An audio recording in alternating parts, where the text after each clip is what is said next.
Ladies and gentlemen, welcome back to the Gears Pro League. Excuse me. Hey, it was a salt and vinegar chip in my throat. I apologize about that one. But I'm Blaze, joined with the fantastic Colin Crow Clark, okay? As we are about to enter our second series of the day, we just saw an epic 5-game banger there between Abuelos and Hive, and now we got another one coming up. It's Fury 1 going up against Rebel, and both these teams, man, you know, both these teams, Colin, they got something to prove, okay? We know Rebel is a new look, but let's talk about the Fury 1 roster, as they have came into this season also with a new player as well, looking to be better than they were last.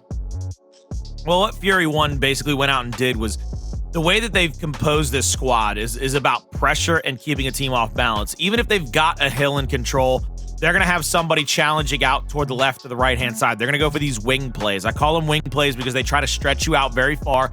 They try to get full extension out of you, and then they try to just keep you off balance. They don't want you to be able to get all 4 players up and attacking a hill simultaneously. It starts with Aimboot and Ventry to me. Those are the 2 best players on this squad that really give a lot of teams headaches. So if you see Ventry or Aimboot popping off, really giving the opponent's squad or opposing squad a headache, they are the 2 guys that can do that, keep that going, and keep Fury 1 in the driver's seat. Agreed. Definitely. You want to be looking out there for Aim and Ventry in this entire series. You blink, you may miss them. They'll be behind you. They'll be in your face, but they'll be coming out on top for their squad. Now, as Rebel, their opponents, you know, they started the season off with Demon, but now they're currently using Kardia. And this team here, I like this roster a lot. But we know that it's going to take them a little bit more time to get better, you know? And I think that they have been getting better as quickly as they can, just getting things adjusted. You know, they've all played together at some point in their careers, but as a 4-man unit, you know, this may be the week where we start to see this Rebel team at full form as they start to start gelling and start meshing right. Well, this Rebel squad made me eat my words a little bit, Blaze. One of the things that I want to give a shout out to is the last time Kardia was on this squad, I said if Kardia can't improve his 1v1 section, they're going to struggle. Yeah.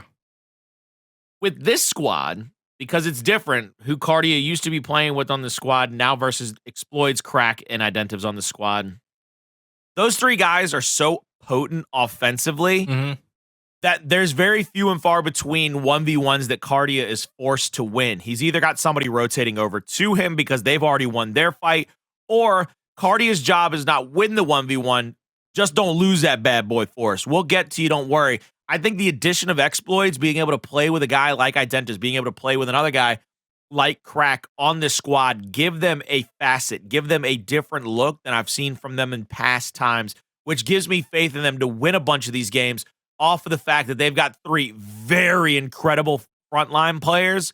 And of course, one of those 3 heads of those 3 incredible frontline players is our player to watch. It's going to be Xploidz. I said that he gives this team a new look, and that's exactly why. Ranking in the top 10 in KDA and kill participation, that damage per 10 minutes might seem low for a guy of that quality, a guy of that standard, but there's a lot of times where they put Xploidz more on a power weapon, so your damage is going to drop down because, yeah, you might hit that 400 damaging long shot, but it's not like you're constantly putting out damage with a Lancer or a Snub to be able to pump that number up.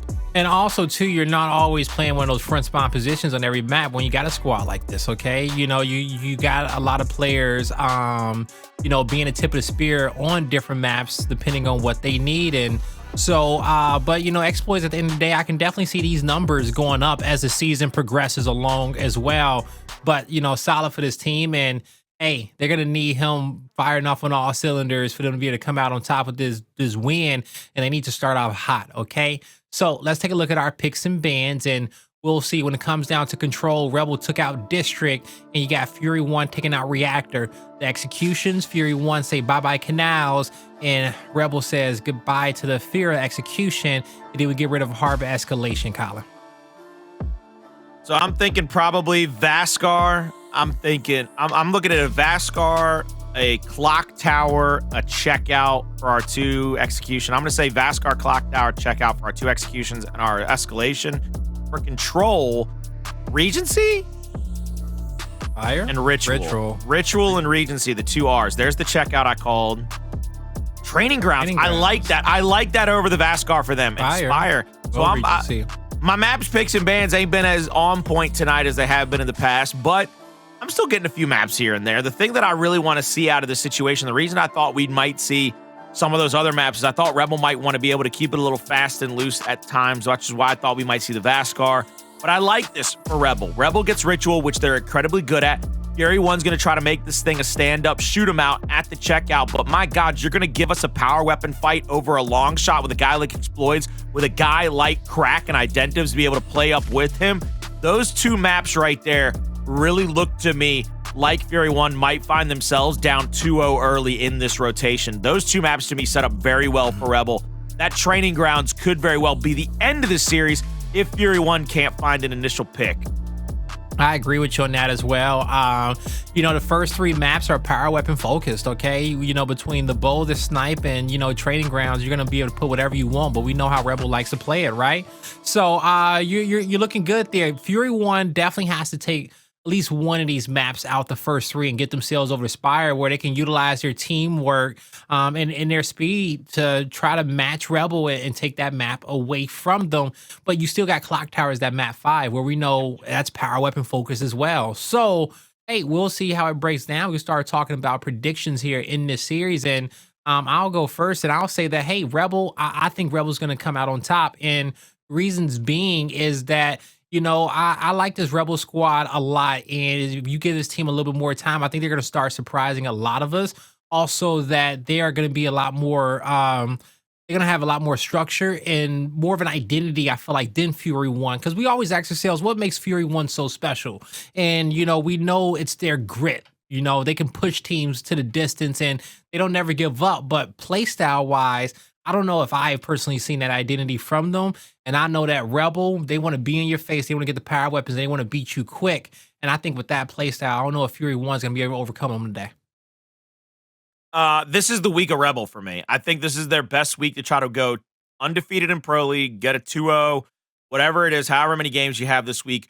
Rebel can have a great week this week because I think that entire organization is riding high, riding a wave of momentum set forth on them by our eventual Women's History Month tournament winners, the Rebel ladies of Mini, Moxie, Asphyxia, and Style, excuse me. Yeah. Those four young ladies win a championship in a tournament for Rebel. Rebel needs to come out here tonight, continue that wave of momentum, continue that fire. They got to get this win over Fury 1. So I'm picking Rebel, but it's more picking Rebel because I think they're riding the high from those four ladies getting a big dub in a tournament for them. Yeah, you know, I think they're definitely riding high as an organization, and we'll see if the men can continue the trend. But chat, who are you all going with? Is it going to be Rebel or is it going to be Fury 1? Let us know. In chats, they're feeling Rebel as well. All right, we're all aligned once again today. And, you know, but we'll see if we get any more close upsets, okay? Because, hey, you know, we'll ride together, die together on these predictions, but more importantly, we're getting some great series. Without a doubt, and I think Rebel needs to start very succinctly in this first map. We go into a control map where Fury 1, they're very good at respawn game modes. You know that they like to play around the map very heavily. They play very heavy-handed. They like to play up indie, like to play Nasher heavy.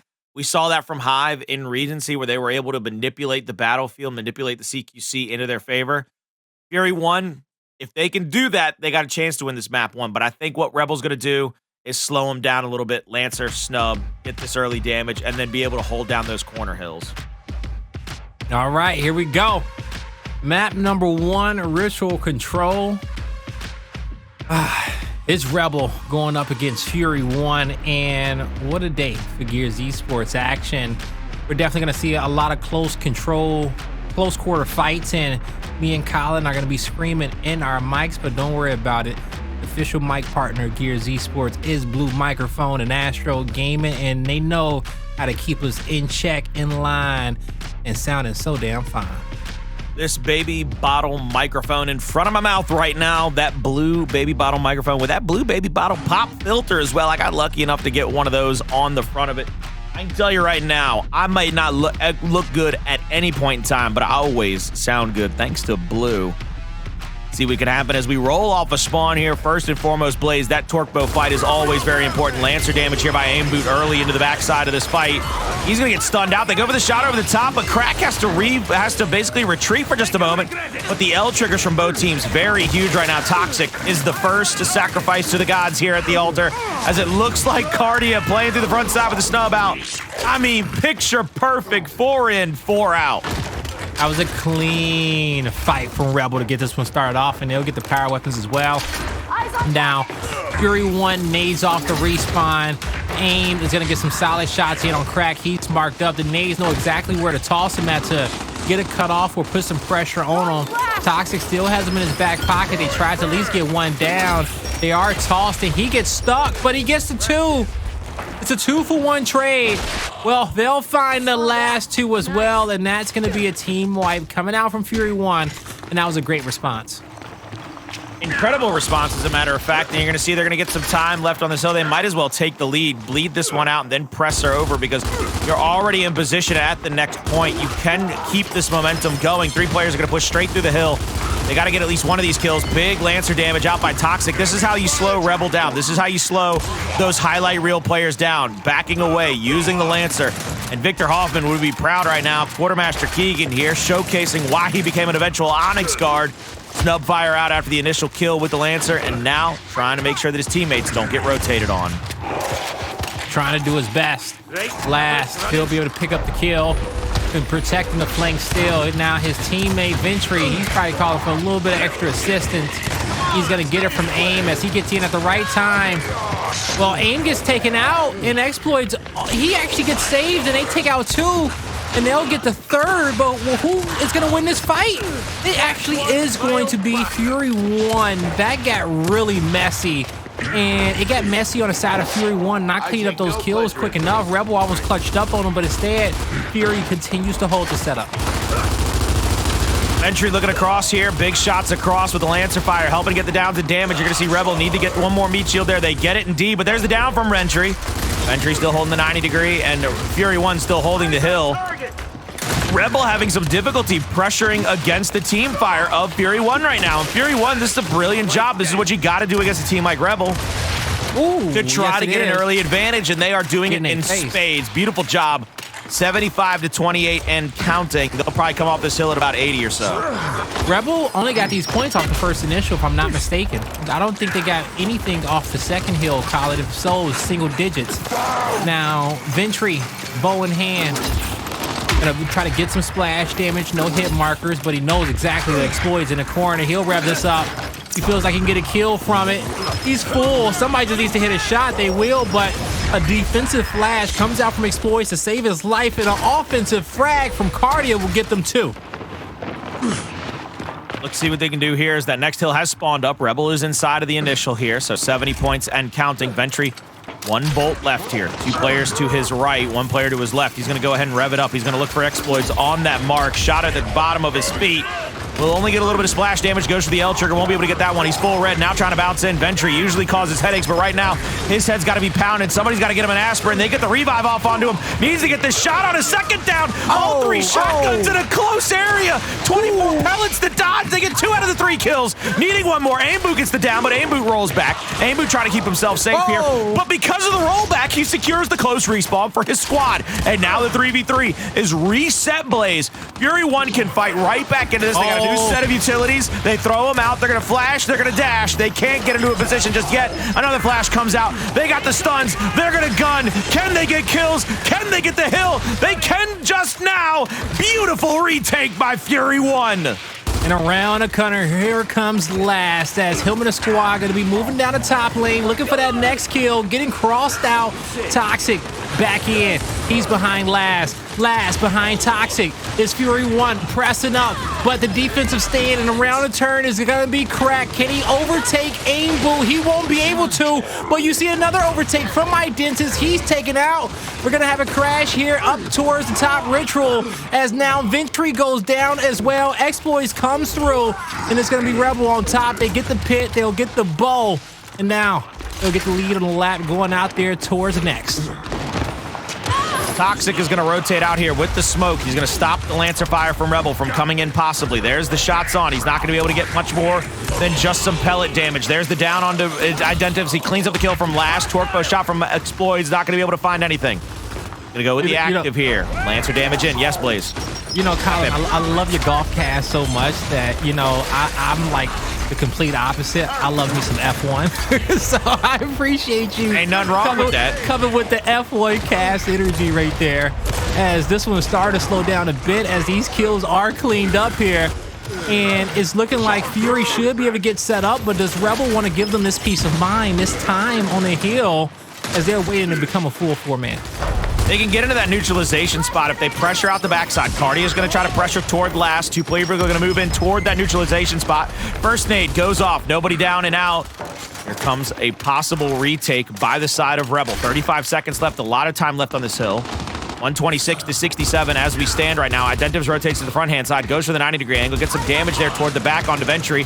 Aimboot pulls the snub, and Toxiq now looking for the extra angle. Very red is going to be Identivez, and Toxiq hops the cover. He doesn't get shot on. Back game from Identivez. We'll make it a 4v3. Now 4v3. Going to the hill. Looking for another set of kills, but it looks like they're going to be trading them out. Another down comes through. Aimboot with Ventry are shutting down Rebel until Identivez has to rotate himself back into the hill. What a defensive stand by Fury 1 for quite some time. Fury 1 are not playing around, folks. If they are giving it everything in which they got in each and every single hill. We're getting ready to rotate on over towards P5. It's Fury 1 who will... They're not set up, actually. Both teams are going to fight for this soon. Fury 1 wants to prioritize power weapon, but Rebel split player 2 behind everyone. He has to make a big play being Toxiq. He can protect his team on the flank from the bow, but also disrupt the fight in spawns. But as everything is broken out, you see clear defined fights across the map. It's a 2v1 up top. It's a 1v1 down low. It was actually a quick 3v1 turned into another 3v1. And it's Rebel in their decision-making, in their team, sorry, it's Fury 1 in their decision-making and team fire that's coming out on top of Rebel. Now they get to take the power weapon to the hill, and they should be able to get these 2 kills as well, Colin.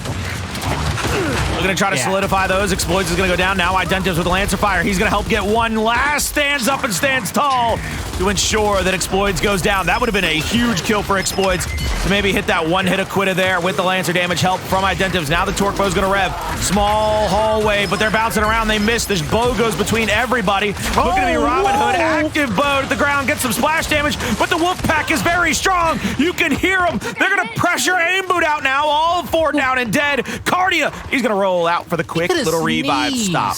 He could have sneezed the bow and got 4 kills right there, but somehow he only got a little bit of splash damage as all 4 of those players were in that narrow hallway.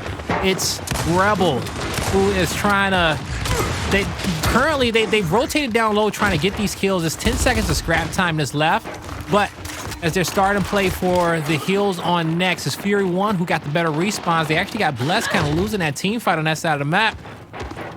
Now they get to get themselves set up. Nades, I think we didn't hear no nades recently. It's in the hands of Kardia. 2. He tosses 1. Ventry has to roll out, looking for the cutoff. He gets the damage on him. He knows he's weak. He can respond with the next nade if he wants to, but he has to be smart. Sends it deep once again. Ventry has to press forward. He's taken out. Mission accomplished, but now you got a 4v3. It's Rebel trying to take the 2v1 on Last. Successful. Crack goes down. He's not saved. Last cleaned up.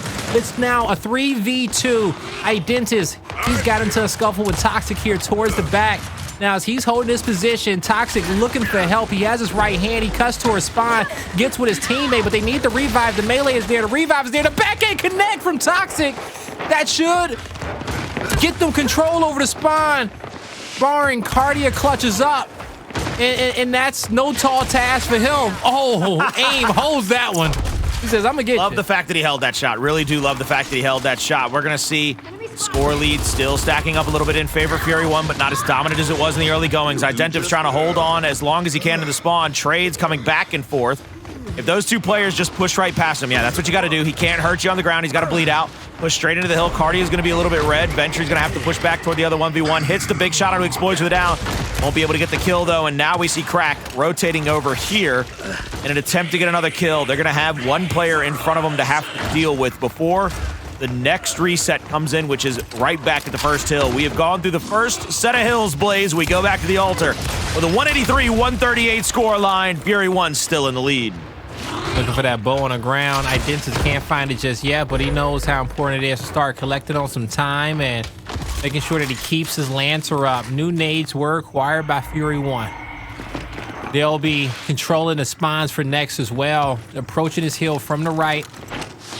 Aim, 2 nades. He's being sneaky, hiding his positioning. He's gonna get this one on the inside. Beautiful nade. Now a deep one in the back. He gets 1. Where's the second? Not able to connect, no splash damage, and Identivez will take his ankles from him. He'll also take Toxiq's. Looking for Ventry as well. He'll save his teammate, and they'll have some help from Crack. Rebel collecting on time. They should be able to get themselves a tie.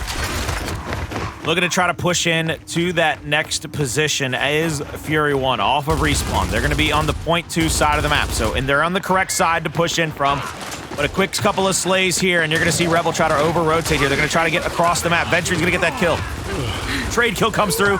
Lancer damages through and true. 3 straight downs in Blaze. That is absolute. I mean, that is as solid as your biceps, baby. And them things are damn near impenetrable. I've had my chance to get bumped by one when we were sitting on main stage together, and I said, my God, a Mack truck hit me?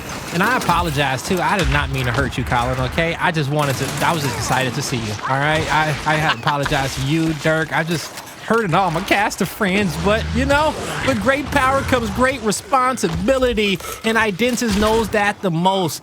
The IGL for Rebel with the bow in his hand, feeling comfortable, leading his team to this 10-point comeback so far. 10-point lead in the grand scheme of this comeback. Now, with 3 bows left, looking to make a big play here. See what Identivez does with this 3 torque bows left. They get 2 marks, and yeah, he's going to have to push up into this position. Big pick right there. Unbelievable. My man went Robin Hood on him. He slid in, slid out, basically got the shot on and was gone. Like he was a shadow in the night. Nobody knew that he popped his head out just long enough to get that pick. Now Toxiq's going to push up for the rotation, for the negativity. He's going to go for the contestation here. He's going to try to wrap shot. Identivez won't be able to get it, but the shots are in. Toxiq goes down, cleaned up by Crack. Now the other 2 players are going to push up into the neutralization position. Aimboot's going to get shot on, as well as last 2 big shots from Xploidz. Gets the finishing blow. Gets the help from the front. What beautiful spacing by Xploidz. Forces Fury 1 into a pretty bad position. Point number 8 has been dominated. Point 7 and 8, really. The reset and the second hill have been dominated by Rebel. But not just anyone, by Identivez, because if you look at it, those nades that came through in the previous hill, it should have been won by Fury 1 by Identivez. He killed the nade guy, picked up on 3, gets the bow, they slow down. He picks up on 2 big bow kills that allow his team to have that man advantage to win those fights, and now they're up by 50. We talk about what was so scary about Rebel when we looked at the map selection. It was that they were going to be fighting for a lot of big power weapons, and those are the battles in which they love. And when they are able to get them, they put them to good use. As Rebel trying to drop back a little bit, they see the bow is up, and they say, we got to get it. Everything in which we can do to come out on top with this weapon. Kardia gets a kill, but he's surrounded by 3. And that bow will go in the hands of Fury 1. This is exactly what they need to start mounting themselves to come back. They're going to be down 50 points, like you said. They're going to move into that next hill. Here comes the torque bow in Toxiq's hands. Flash is going to come out. Aimboot having the close angle here. First torque bow explodes. Xploidz gets it down on the last, but Aimboot returns fire. There's the torque bow pick that they needed after Xploidz with a big mistimed kill on Identivez. Crack gets Aimboot, but immediately Crack traded out with Last. Last is going to realize the close respawn is in and through for Rebel. Smoke grenade is going to go out early, I think, by Toxiq to try to cloud up the sight lines. Ensure that if they push in, they're going to not be awares of who is close and who might be playing up on top. 40 seconds left. Plenty of time for at least 1 to 2 retakes from Rebel. Quick little active torque bow. That's going to take less than a half a second to fully rev up. He's going to drop a shot right here at the cubby and go for the splash damage because nobody's going to poke their head out. Nobody's that silly. There's just a little bit of splash damage. Nades picked up by Crack. This retake could be hinging on whether or not those frag grenades get kills. You're right about that one, God. Colin. Oh, God. You're right. You're right. And it's not going to come through either. The frag, they found their kills, and it's going to be Fury 1 starting to take this lead over. 10 seconds left. Worst they can do is 252, so they're going to go to 243, 242. They're going to get the 1 second lead now. mounting that up just a little bit more, maybe 5 or 6 seconds. 246 to 242 before it rotates in here to the top side of the map. Shot in by Crack. Surprised Crack didn't stay there for the neutralization position. Right there on the left-hand cubby. You can stay right there. There you go. I'm surprised he didn't stay there just to try to entice somebody for the wrap shot. Fragmentation goes out, gets the kill on Toxiq. 4v3 now. Goes for the up A. Won't be able to get the first one. Crack rotates out full red. Gets quickly revived. Beautiful job rotating to his teammate. And now side swiping one player. Ventry. He's caught out to the front side of the hill, but he cannot do anything. Man, they're trying to get this angle on him. They know that they can see a little bit of that shoulder, but it's Kardia who goes down first, and that gives Fury One a lot of confidence, and Rebel can't get the quick kill to slow him down. They'll find another, but that's 4 in total for Fury One with 50 points on his heel. They can't win. Oh my God, they're gonna get damn close, getting the new bow as well. They'll be able to take this bow to the next fight and get themselves the nades as well if they move quickly enough. Aimboot looking across the middle of the map. Torque bow out. Won't be able to find anybody. Now Toxiq goes down. Looking for a pick across the top. Still more splash damage. Aimboot not able to find any real security with that Torque bow. He's going to get the final kill. But he will get angled out here. 257 to 264. Crack tries to bounce in, trying to be a little bit fancy. He's going to get one. He picks up the meat shield. Beautiful snub damage. He needs to go for the revive. Won't be able to get it. Shot over the top. Way to catch that player's head noggin. My man said, now you're thinking. Let's see what the Toxiq can do. Toxiq shuts one down. Crack still holding onto the hill. Up A's into the next player. Misses the shot. Double bounce for the next kill. Gets double shot on and taken down. 2 players from Rebel in the area. 257, 265. This is coming down to the wire, folks. Coming down to the wire indeed, and we got sparks flying here as Identivez with the quick revive on his teammate, but him, Kardia, and Xploidz will be taken out there towards the mid-map. Kardia is trying to get out, regroup, not trying to give up too much map control and give his squad a better spawn. He'll complete those objectives as they're back into the fight. Just a 2-point lead here for Fury One, but you got player one, Secret Man, and he should get a kill now on the flank. Aim, he takes down Kardia. Here comes the pressure. Crack gets it down, but that's all he can get. It's Fury One in the hill. They'll clean up 2, all up to Identivez to be the hero. Xploidz is actually going to be there as well. It's a 2v2 battle. They get their teams to spawn up close, but can they get in the hill? See what they can do here. They're pushing him with the flashbangs. Neutralization blaze. 3 players wolfpacking to the back, but that stun was picture perfect. You might as well hang it up in the loo in France because that thing was a masterpiece. They take over the hill, 4 seconds to go. Rebel, they can't get back into the hill in time. Aimboot with 1 final kill to pad the stats. 300 to 265, I believe the final score was. It was tied up going into that hill, but Fury One finds a way to close it out.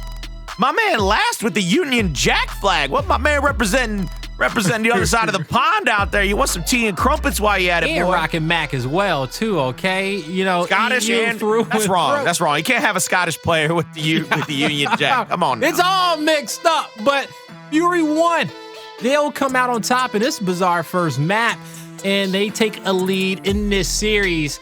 And, you know, when you think about it, too, as well, I guess the only bizarre thing was that I get Rebel, they kind of let it go with the power weapons in a later portion of that map. They hurt themselves with it, okay? Because they look good towards the mid portion, get themselves a lead, connected with some big hits, and Identivez was starting to take over. But then you saw a few blunders going into that P3 of the second rotation and so forth. I think the thing that sets these 2 teams apart toward the end is when Rebel was able to slow things down a little bit. They were able to answer the Lancer fire of Fury One with their own Lancer fire. Things went well. Things were great. It was back-to-back sets of team kills that you could see a little bit of franticness. They tried to break into that hill one more time. Then they go to that top middle hill, and they could never get a solid defense. It was trades, and one thing that Fury One wants, one thing that Fury One needs are trades because it keeps Rebel from setting up. It keeps Rebel from having kind of a stationary fight to take around the map. You know what I'm saying, Blaze? Like, They have to keep readjusting in the hill. Where's the next respawn coming? They have to keep looking around. They have to keep calling out. You need good Where's that next fight? And that's what comes back to bite him, I believe. Yeah, you need good cons for that because, you know, you can win a fight and you think the setup's going to be simple, but, you know, when you are staggered off like that, you have to keep track of when your opponent's respawning. Do you guys got the close spawn, or do you guys got the far spawn? You know, are you watching the flank, or are you gonna have to, you know, be aggressive? Is it a 2v1 being taken? It's a lot of things that need to be discussed, and it's not always, you know, clear cut at the eye's view. So Rebel found themselves in some difficult spots they could have talked their way through, but let's talk on Fury 1 and, you know, kind of what they did right. We said it when we kicked off the broadcast. Well, I said it, that, you know, one of the things is talking about these squads' identity is that I didn't see much of a play style identity that I could kind of recall here for Fury 1, but the one thing I knew that always stood out from them was their grit. They don't give up. No matter what, they find ways to win, and they are very, very adaptable. Well, that's one of the things that I think people need to understand is the fact that Fury 1 is able to kind of keep their wits about them, even when things are at their most chaotic. If they can ever settle some of those fights back to back to back, if they can get like one or two big team fights to go in their favor for Rebel, that map I think is solidified and over with. Whereas Fury 1 said, we don't need team fights, we just need kills. We keep them off balance. We keep them without their full force teamwork, and we can put this thing in the ground. That's why, and that's what I think went on in that final few portions. That's why you never saw Fury 1. They're not trying to set up on you. Fury 1 wasn't trying to run they weren't trying to run anything crazy or tricky. They literally were just, if you kill me and we take one of you, we feel like we're at an advantage. Even if it's 3v3, we think we've got somebody closer to the hill that could take the next fight. Exactly. They just kept taking their numbers, kept the pressure on Rebel, and they never let it off to give them time to think. Now we got to head on into map number 2, check out, and we'll see if Rebel can get this series all tied up 1-1. You know, this one is starting to feel like the first series we had at the day, you know, as far as storylines go. But, you know, Rebel, we know that their focus is going to be towards the power weapons on this map, and we'll see how does Fury 1 want to adjust, Colin, to plan for the incendiaries and plan for the sniper, because they could play this very reactive, right? Like they have been, and evolve to Rebel, evolve to how Rebel wants to set the pace, right? If Rebel wants to play fast, Fury 1, they can say, okay, we got some strats for this. Or they can say, hey, we'll play aggressive first and see if you can match us coming off that first map win. First fragmentation grenade comes out, doesn't find anybody. Incendiaries in Toxiq's hands. Identivez gets the down under Aimboot, but not able to get any kills. But boy, howdy, that's what you need out of Kardia. They could have used that last map, Blaze. Yo, and man, they definitely could have used that one. Instead, they get it right when they need it to kick off this first round to set the tempo, as Xploidz is going to be taking off the head of his opponent. You're going to keep kicking that one for at least 30 yards. Oh, man, that was a beautiful punt. Good form, strong footing. Nice release. I mean, that was just well done. Good little hold as well. I mean, at the end of the day, if you get good blocking on a good punt like that, you can get a great punt off. If you can get good blocking, you just got to make sure none of those linebackers can come through quick enough. No safeties are playing out there on defense. Special teams. You got to make sure you block out well so you can get a good punt off. Yeah, we saw the explosion from the line right there from Kardia, and it really gave him the space that he needs. But we'll see if they can do it at the checkout, as we do have the plays breaking out here. And when it comes down towards the wide, it's Kardia there with the Lancer angle. He's forcing those players back inside towards the checkout, but not for long, as you're going to start to see Fury 1 spread the map out a bit. They got majority of their forces there towards the back of their, towards their back lane. Nade over the top. Oh, just comes up a bit short from landing in between, but they'll still try to make a play off of that. Kardia backs up. He's forced out completely, but Xploidz still got a little wiggle room to work with, but he regrets it. Trying to get that next shot on. Identivez, Crack, and Kardia trying to solidify these last few kills. It's going to be a 2v2. There's the quick little revive out. Crack and Kardia didn't have an angle or an advantage to move across that hill because of how much damage was put onto Kardia because of the incendiary. Aimboot moves out back toward that platform. Is going to pull out Lancer. I believe that was Crack that called him out. Crack now looking across toward Aimboot. Kardia knotted up across the side onto Toxiq, and I think Crack might be looking for an extra angle here. Toxiq is going to pressure out Kardia. Kardia just has to play back. He has to play his damage, play his life. He could have played that cover for a little bit of damage, maybe get the down. There's the first one, and now they've relinked. Beautiful job here by Crack and Kardia. My God, those are two very veteran teammates. I feel like they've been on multiple teams. They've played on land together multiple times, so Crack and Kardia are no strangers to team chemistry. Man, they had great chemistry in that rotation there as they just was playing it safe. As one was getting pressed, he backed up knowing his teammate was going to help. And when the other one got focused, he knew to back up and allow his teammate to move forward until they were in that pinch range that they wanted to. And, you see the down and the cleanup right there. And, this is just easy for them after they, regrouped with each other.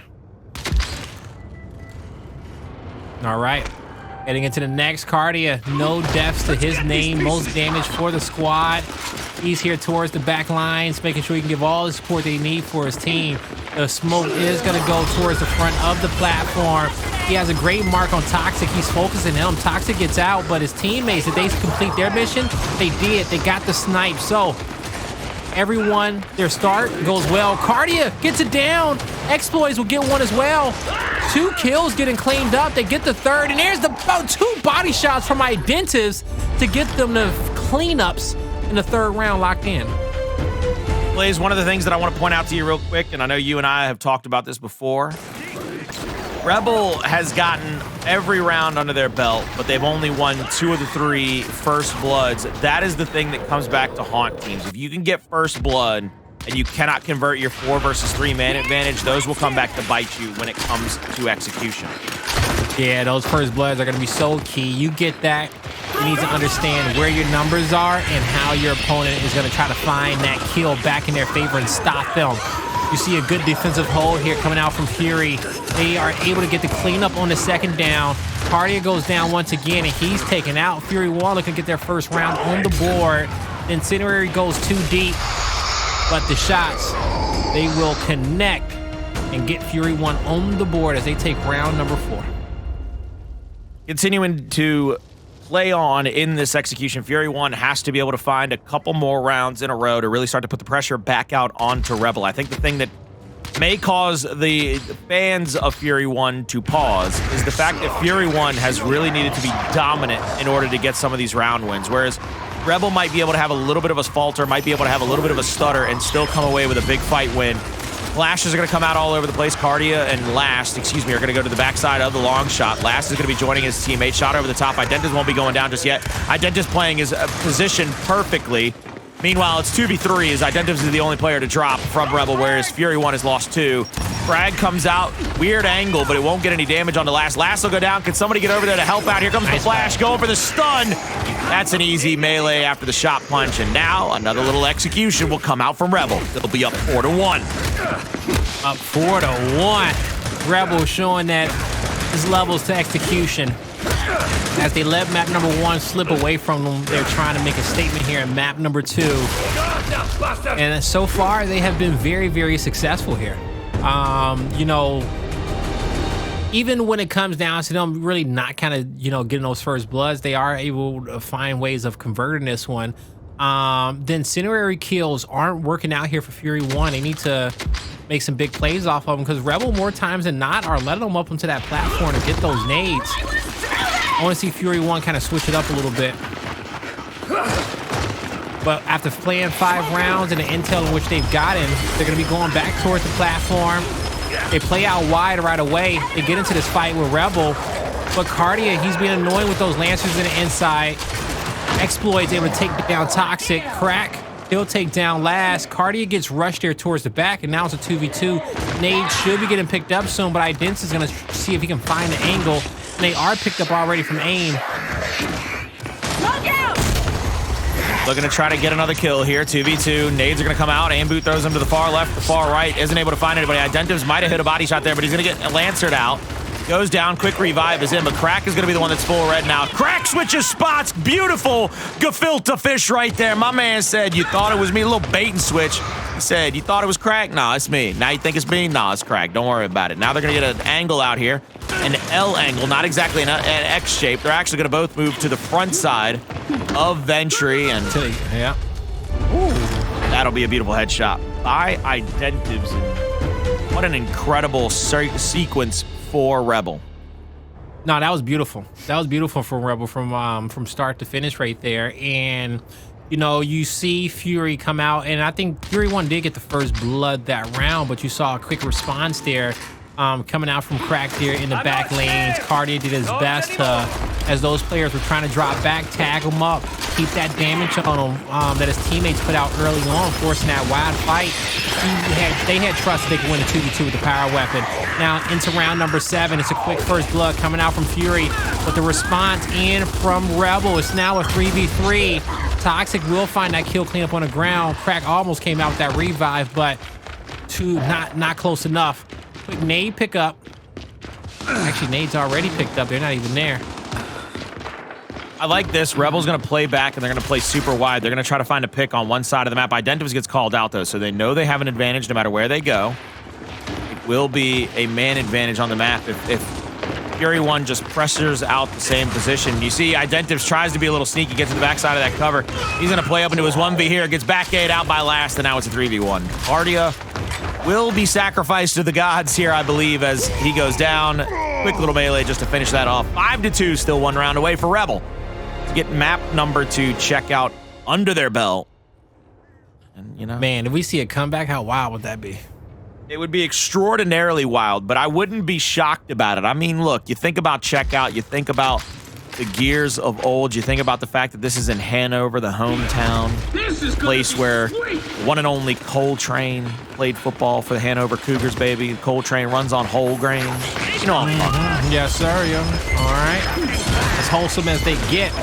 Crack with the flashes. He'll be able to stun the secondary, and that's a quick kill being picked up. Snipes in the hands of Identivez. No body shots, but don't need them. It's a 4v2 turned into a 2v1 across the board. As, you know, we got a party, folks. Rebel, they'll get this series all tied up 1-1, and they do it in style. They do it together. They say it ain't no fun unless we all get some. 6-2, they take checkout. Beautiful map number 2 win by Rebel. They tie the maps up 1-1. Fury 1 with the control, Rebel with the execution. We will be moving into escalation to see who can take the lead in this series. Will it be Rebel? Will it be Fury 1? If you want to find out, come back after this.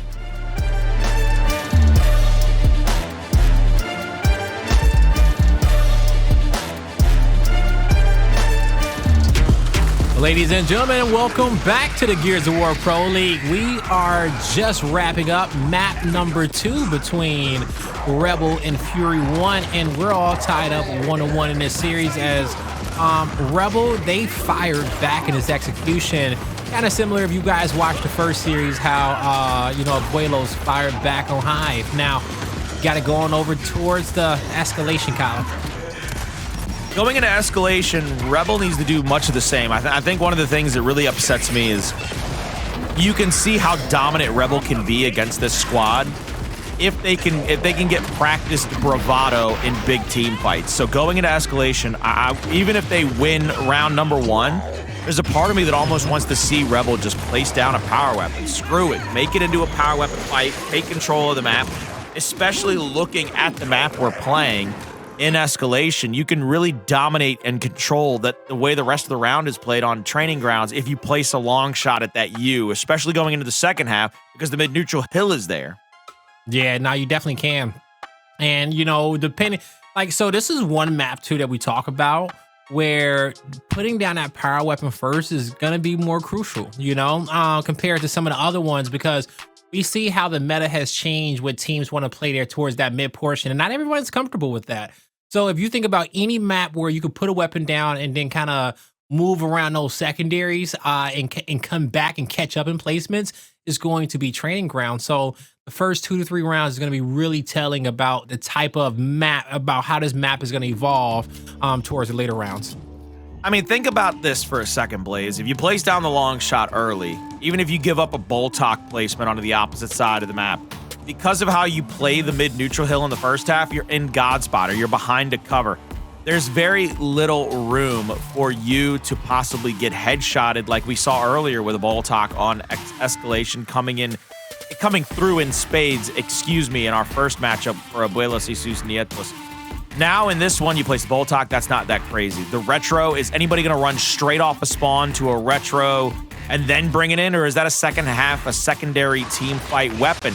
those are the reasons that Training Ground sets up so well for teams to take advantage of an early power weapon placement. Rebel is going to throw out flashes, try to get across that U, and go after a team fight win. Aimboot's going to have one more to worry about with Toxiq on his side. Flashbang comes out, 2v1 here at the Overlook, and it looks like Rebel might try to get him across the map to try to just continue to create confusion. I believe that's Identivez just skedaddling around the map for now.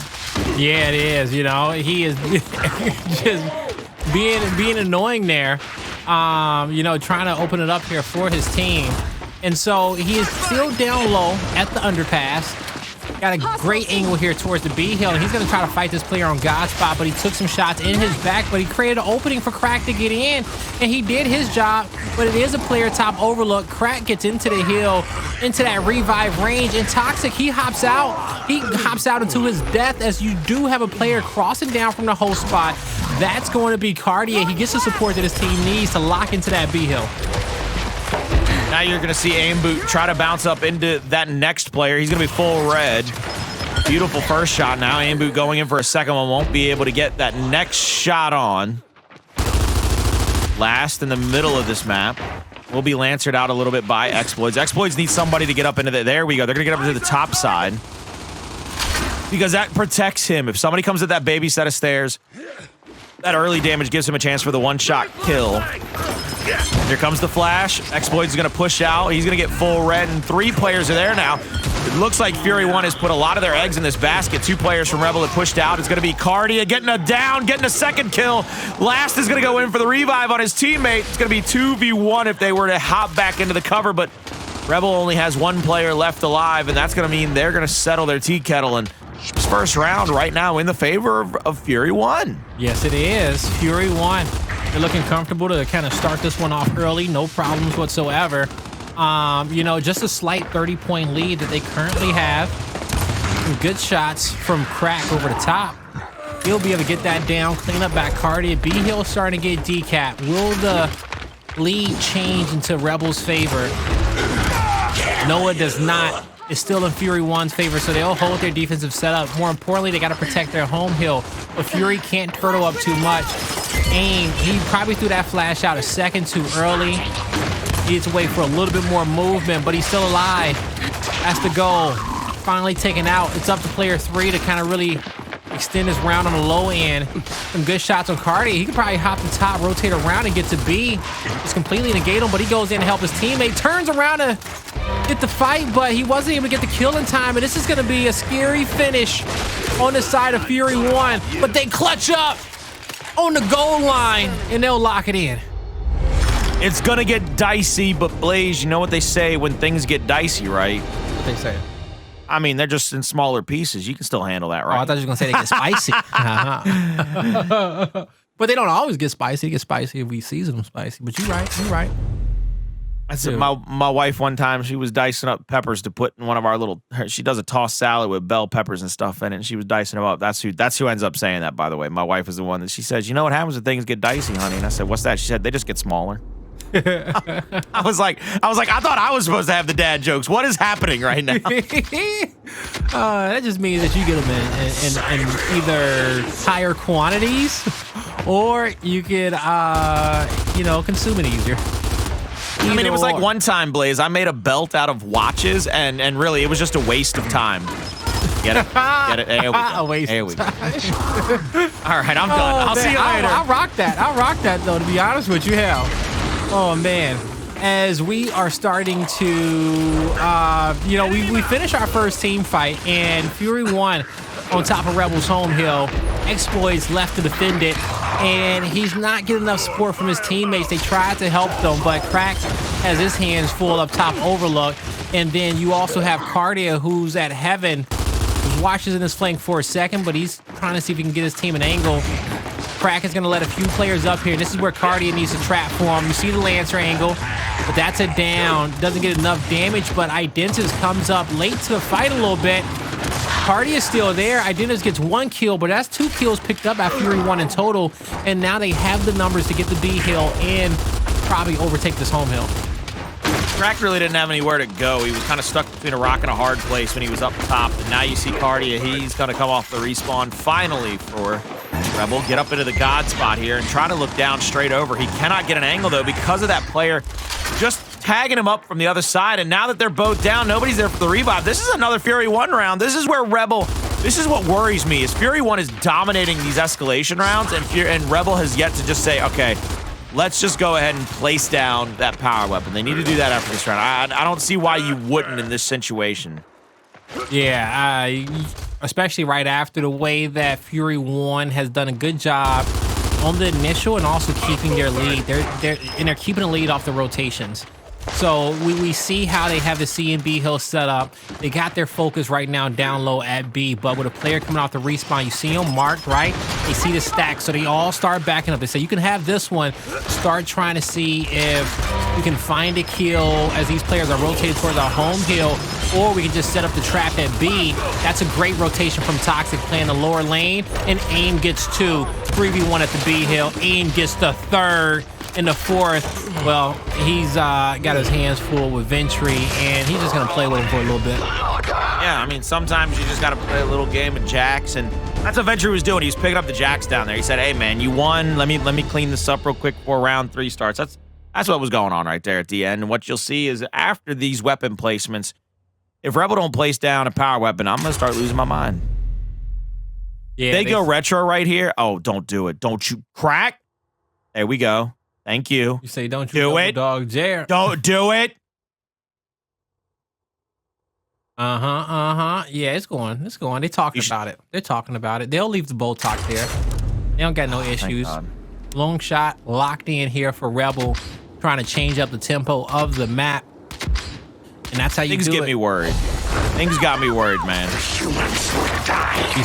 Colin, I got a tissue for you, but I can't hand it to you, so I wipe the sweat off your forehead. But hey, don't worry, I won't have enough because it's getting sweatier. As Rebel, they don't get in there towards the snipe. Fury 1 will pick it. They'll escape. Identivez, oh boy. Free fire, it ain't gonna connect. But Fury, they're trapped at the underpass. But what can they do? They'll back up. This snipe doesn't get out. That's a great trade. That's a great pressure coming out from Rebel. I'll take that trade. I'll take that trade any day of the week. But look at the hills, though. It's still Fury 1's control, but now the B hill's finally getting decapped. So I digress. And Rebel's trying to clutch up on these kills down low. It's still 3 of them alive. And now Crack has to get out of dodge. Gets back to his side of the map, but don't have the right timing. Xploidz will be up top of the heaven. I thought if Identivez could pick up one more kill there, it was really going to give them a definitive advantage going into these next few kills. Xploidz here. He's going to lance her out and just wait for his teammates to come back off a respawn. They're going to have to come up with another game plan because they didn't get the first power weapon, and they're going to need probably that at least on the respawn. They're going to have to get the respawn of the power weapon because they have struggled for solidified retakes through the first 2 rounds. Yeah, they have, and at least they got the snipe on the map for them to be kind of play around with, and also give Fury 1 something else to have to focus on. Because Fury 1 is going to have to break their setup sometime to not allow Rebel to get that sniper. Because you don't want to give them, you know, that weapon to start formulating that comeback. You want to fight for it every time, and we see them pick up 2 kills at the underpass. Fury 1's comfortable. They're playing for the trip cap domination, and they look like the better Escalation team by a mile right now. Oh, without a doubt. I mean, they are putting it to Rebel right now. And Rebel is having to find kills and hills that they just don't have the time to get from one side of the map to the other. Yeah. So. And you know what? I think me and you we were waiting to see how Rebel was going to respond with the power weapon down center line before we kind of like leaned into Fury 1 and how they were playing, because the first 2 rounds that they played were flawless, right? But now how we see that they get the quick pick and they still have the same performance, they're just solid, okay? And this is going to be a tall task for Rebel. This is going to be the most important team fight coming up, I think, in this series in this next round when we kick off. I mean, it's 3-0. Rebel needs to start winning rounds now if they want to have a chance in this one, because those are the things that start to get you a little bit worried, or simply because you're in too far of a hole, too much of a deficit to come back. Yeah, exactly. So, and the way that Fury 1 has won all 3 initials, they've gotten the lead, and then they've played better Escalation than Rebel, right? And so now as we enter this next round, We see Fury with incendiary grenades, okay? This is gonna be a strong round for them. Rebel can put something else down center line and get things funky, but instead they know that having that Retro Lancer to protect their home hill is gonna pay them dividends, but they need to try to cash out on this sniper to kick this one off as soon as they can. Looks like we might have had a little bit of an issue there, Blaze. Maybe a reset, a little technical pause, some might like to say.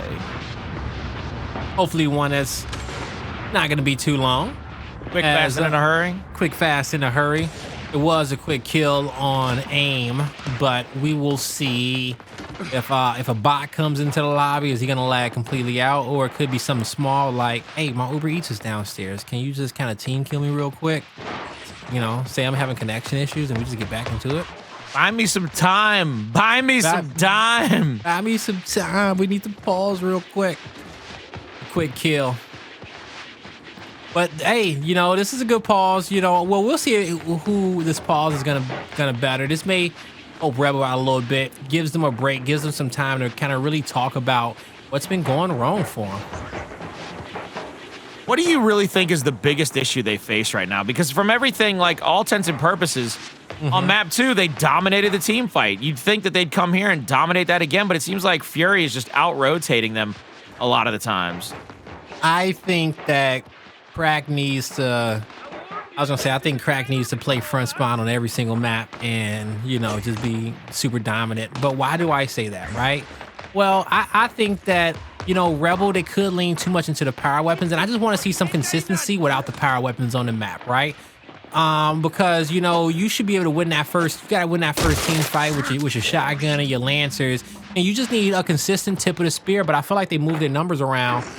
They move some of those forces around throughout the map, so as far as them, you know, catching fire and getting hot, you know,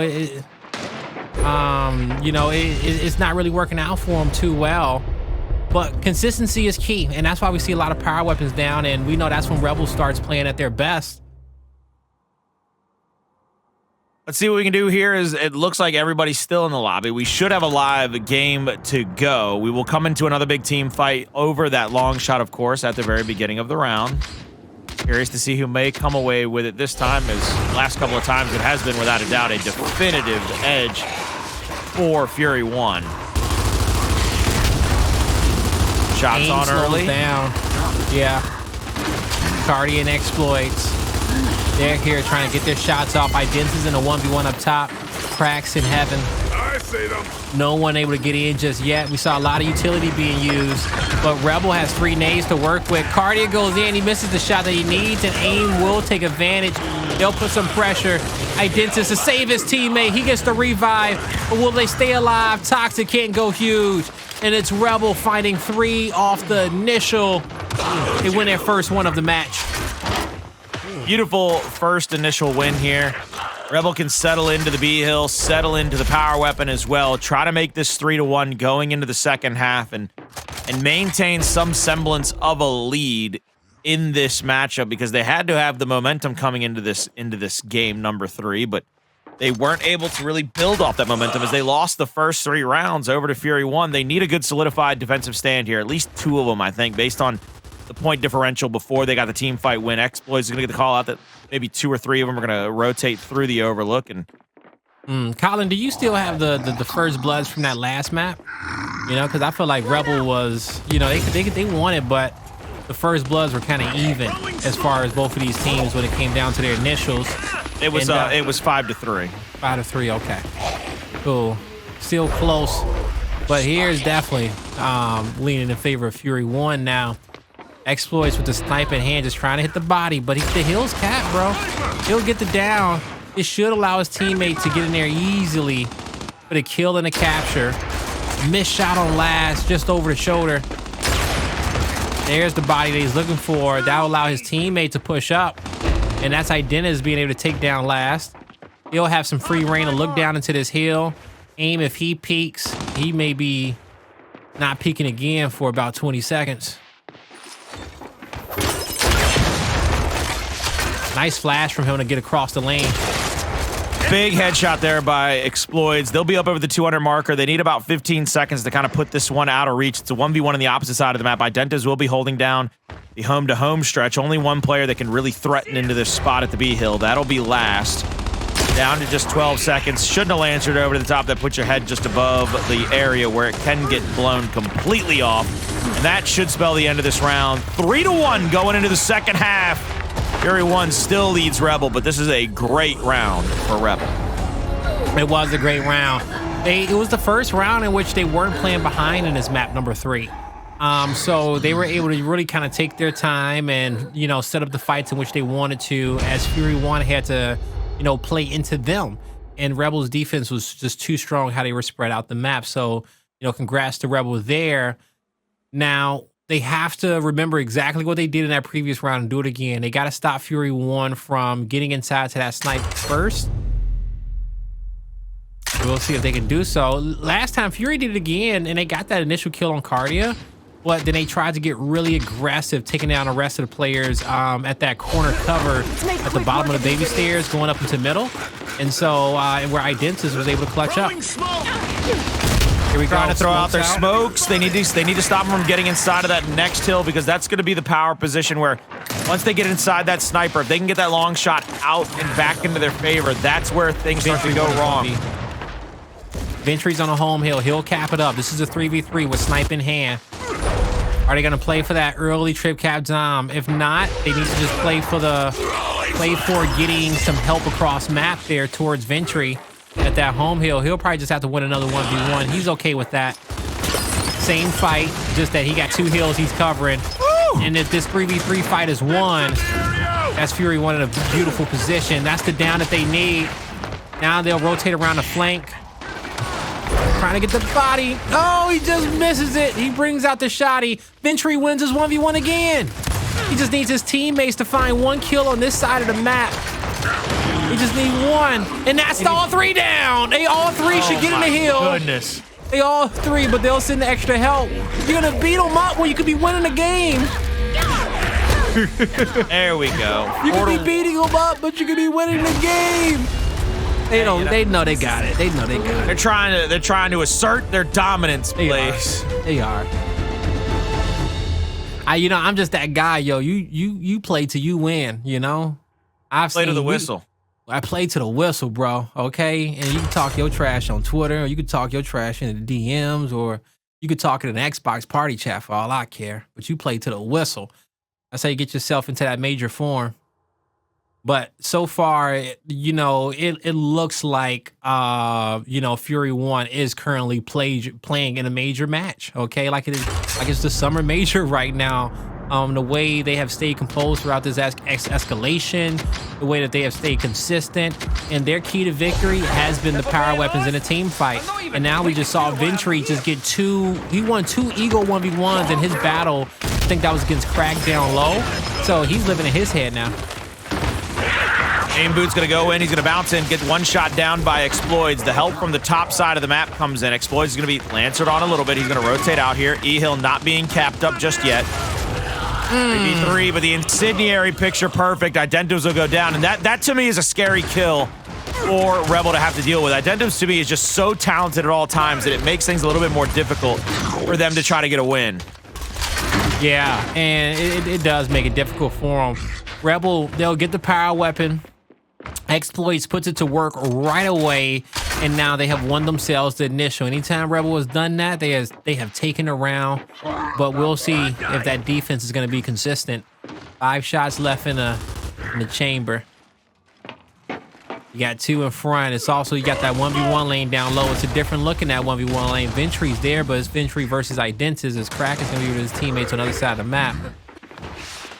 Xploidz.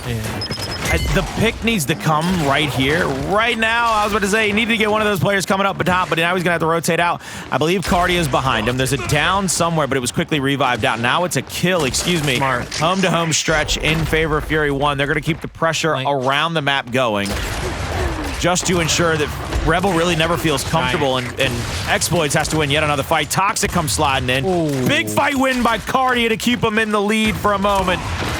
Looking to try to get this next round under their belt. They got to win, what, 4 straight rounds in a row here, Blaze? Yeah. 4 straight in a row to be able to get the lead in this series. I don't know if they're going to be able to do it. You know, if they do, it's going to be one of the most impressive wins in which we've seen over the last few weeks. Because it's been a clear, it's been a clear advantage in the side of Fury 1 that they have better players off the start. And so Rebel has so many things in which they have to overcome, so many problems that they got to solve, but especially when it comes down to their flashes and their smokes and how they want to start off these rounds. They haven't been able to figure it out over 6. And a big reason of that, Colin, is that their opponents adjusted as well. They're not doing the same thing every round. They're slowly changing up their timings and everything in what they do, which is making it difficult for Rebel, as they are on both home hills. It's Kardia. He's going to have some help from his teammates. Ooh, those were 3 good shots. 3 great shots nice from Toxiq from the high ground. Oh, needs to hit this one, though. Ooh. Misses that one. There comes the decap in a moment. Meanwhile, they need to keep this hill as it's the home-to-home stretch. They're losing the opponent's home hill, but they've made it over to E. That should be the round. Now 4-2. Torpo picked up and... Yo, I was about to say, do we have enough time to see if that explodes on somebody? I was talking on Saturday. I was working with Trooper, and somebody picked up the torque bow, and I'm trying to remember which one of the ladies it was, what team it was. I think it was Violet, actually, from Minions. She was playing with a team called Minions. But Violet, you know Violet. Yep. She picked up the torque, and she went for like a Gears 1, Gears 2 lob shot where she barely pulled the trigger on an unactive bolt and let it hit the top of the cover and bounce forward onto the other side on Ritual, and the splash damage got a kill. Oh, that's beautiful. And when I said it, you could tell that people were like, why did she do that? And then she got a kill, and it was like, why did that work out? And I'm like, apparently none of y'all have ever played Gears 1. Well, I'm sorry about you. No one trickles enough bowls there, okay? You put a bowl on the ground, it's like a landmine at times, depending on the situation which you're in, and you gotta understand the geometry of it all. But as you see, Xploidz. Oh, just misses the shot there on Ventry. But now he's going to back up. His teammate taken out. Lash is left in the hill, but he has flames in hand. He'll go towards the back. Misses Xploidz. Throws that one a little bit too deep. But the hill's already captured. And to me, those incendiaries have been very crucial for the side of Fury 1 in this map 3. They've gotten a ton of kills. Beautiful double shot there, solidifying this F hill being retaken by Rebel. But they're gonna have to come off of this fight and get another big team fight win as they have the long shot in Xploidz hands. Misroll comes out, body shot there. Possible pressure situation here, but they can't get the push. There's the up A by Crack. He's gonna get full red. He's gonna go down, but no dead. 3v2 now at the E hill. They should have a retake momentarily. That flame comes up a bit short, but it does its job, forcing the player out of cover. But Laz takes one. Toxiq goes down. Man advantage for Rebel on the map. It's a 3v1.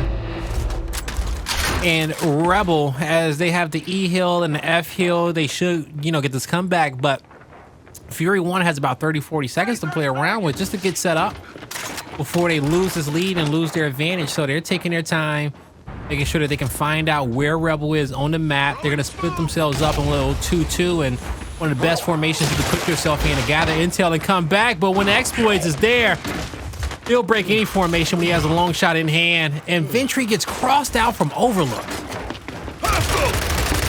Big Retro Lancer from the top gets the damage on one. Now looking for the damage on the second. The meat shield was good, and now the snub fire. Kardia doing it with everything. Here comes the neutralization at the home hill. Xploidz may go down here, but it's going to allow Aimboot to try to fly across the map to try to keep the favor in their situation. Pick up of the... I love the... Yo, back off, Kardia. Oh, I love that. He said, let me just block you off. I'll just throw it at the ground real quick. They get the down and the kill at their own home hill. 2-1 advantage. Up over 200 points here coming momentarily. Toxiq gets the pick there. Or Crack gets the pick on a Ventry. Toxiq with the back A. Won't be able to get anything. Revving up the torque bow, gonna drop it in the top of that pillar, gonna get the down with a little bit of help. This is the, oh no, he don't! Oh my God, Crack, go at him, dog! He won it all. Okay, and he says, I can get it. I can have it. It was a big 1v1 won by Identivez in that round 2 off the respawn to stop that home hill from getting decapped in the right amount of time that would have forced Rebel to have to really put themselves on the offensive there and not play so calm and composed with the Retro Lancer and a bow. So big plays from Identivez in the later portion of that one. Gets Rebel another round on the board, one away from tying it up. And we talked about to come back, having to win 4 in a row. And that if Rebel did that, we were going to be super impressed with them. I'm going to be flabbergasted. I'm going to be befuddled. I'm going to be bamboozled. And I'm going to feel like I was downright tricked by the first half of this map. Yeah, Rebel were sniped down round number 2, and, you know, they end up finding themselves in a 4-1 deficit. And, me and Kyle was just sitting here, it was looking like they were never going to be able to kind of like solve their issues off the initial and getting those first kills, that first bit of damage. Because Fury 1 has been playing it great. Okay, they've been playing together. They've showed a lot of patience. I think that's really been a key to victory. They know when they're up, Rebel's going to make some crazy moves, but they've also been consistent with playing for all the advantages that Rebel's been giving them that they haven't been able to come up with a game plan for. Late flash, that's a down and a backup and a kill. Ooh, a perfectly set up play. They thought that last second flash was going to help them, but it needs to like kind of bank off the wall so it can go towards the inside and get that stun. I would like to see, okay, so they're going for the, oh my goodness. They're gonna go for the triple cap domination. They're gonna shut it down right here. Crack needs to be able to try to get a kill. 2v1, but is Aimboot gonna get away with that long shot? Yo! He's got to go down. He has to be killed here. This kid, who killed him? Oh, Last did. Last with the torpo killed him. Is he dead? I almost lost my ever-loving mind if somehow he like reaction shot at a headshot there. I didn't know how he died for a hot moment. Blaze, you almost had to finish the night by yourself. Almost had a heart attack. Well, Aim's still alive with that snipe, and, you know, he will get back with his teammates. They also got the bow as well. Multiple power weapons on the map as it starts to get shooken up a little bit. That's a big kill coming out from Fury 1. As Last will move in, he'll get his second. Took a big shot from the third, but he gave him one back, and his teammate will get the down. One player left on a home hill. Aim has the pre-fire on the stairs, the hill getting capped. And that's gonna be the map for Fury 1. They'll take a 2-1 lead in this series, dominating the start of every single round and not giving Rebel any room to breathe. I really think that this boils down to a lack of aggression out of Rebel early in the map. They waited too long to place down the power weapon, and then it was just Fury 1 playing together, playing much more closer to each other. Whereas you see a lot of highlight reel plays, you see a lot of big plays from different players on Rebel, but never were we really in a position to say, oh, look at that, Rebel's got a 2v1 here, a 3v1 here, they're lancering for each other. These are the things that maybe got them some wins in that execution matchup where they were able to help each other out. In Control and now in Escalation, I just don't see them doing as good of a job to get these team fight wins, to get these big kills when necessary. And going into this next Control, Fury up 2-1, all they got to do is repeat success, and Rebel takes a tough loss here tonight. What Rebel had continued, well, Rebel struggles with the most from what I see, and we saw it a lot in that map. It's that, okay, when they win that first kill, right? When they get the power weapon, they're comfortable. They're like one of the best teams out there, top 3 team. They got the power weapons, they got the defensive setup. But if those fights don't go their way during the night, when it comes down to breaking the defensive setups, retaking the hills, getting on the same page, but also playing at the tempo that you need to take those little bitty advantages that your opponent may give you, those little chinks in the armor, the comms got to be on point, and they got to be fast with it, right? And we know that Rebel can be a really fast team, but we didn't see that speed at certain points when we felt like we needed to. So you see like big plays like this from Identivez to save them from, you know, some catastrophic rounds there and put them up, and some nice snipes coming out from Xploidz. You know, and when that stuff is happening, Rebel looks really good, but when it doesn't, they're always playing from behind, and you know, they're never able to get that first initial kill for them to kind of start trading them out and steamrolling through their opponents. And when you go to this next map, you're Rebel, like, you have seen Fury 1 really challenge the upper echelon teams, and then it just seems like, Blaze, I need you to be honest with me. Does it seem like Rebel is taking them lightly? Do you feel like they underestimated Fury 1 coming into this? I think that this is an issue. I think Rebel having to play from behind is an issue that they've dealt with for a long time, right? Like, not everything is going to go their way off the start. but you know, they have to do a good job at just rebounding, right? And we see just a team like Fury want to get the best of them early on. Fury wanted to do nothing spectacular, okay? They won their team fights as a unit. They got the power weapon. They set up in 2 2s and 3 1s, and Rebel just had to be fast at breaking that and playing as a unit. And not every round that they were able to, you know, do every single objective quick enough, right? But when they were up and they had that cushion, they looked comfortable, and you know, Fury 1 really couldn't, you know, take them off the pedestal.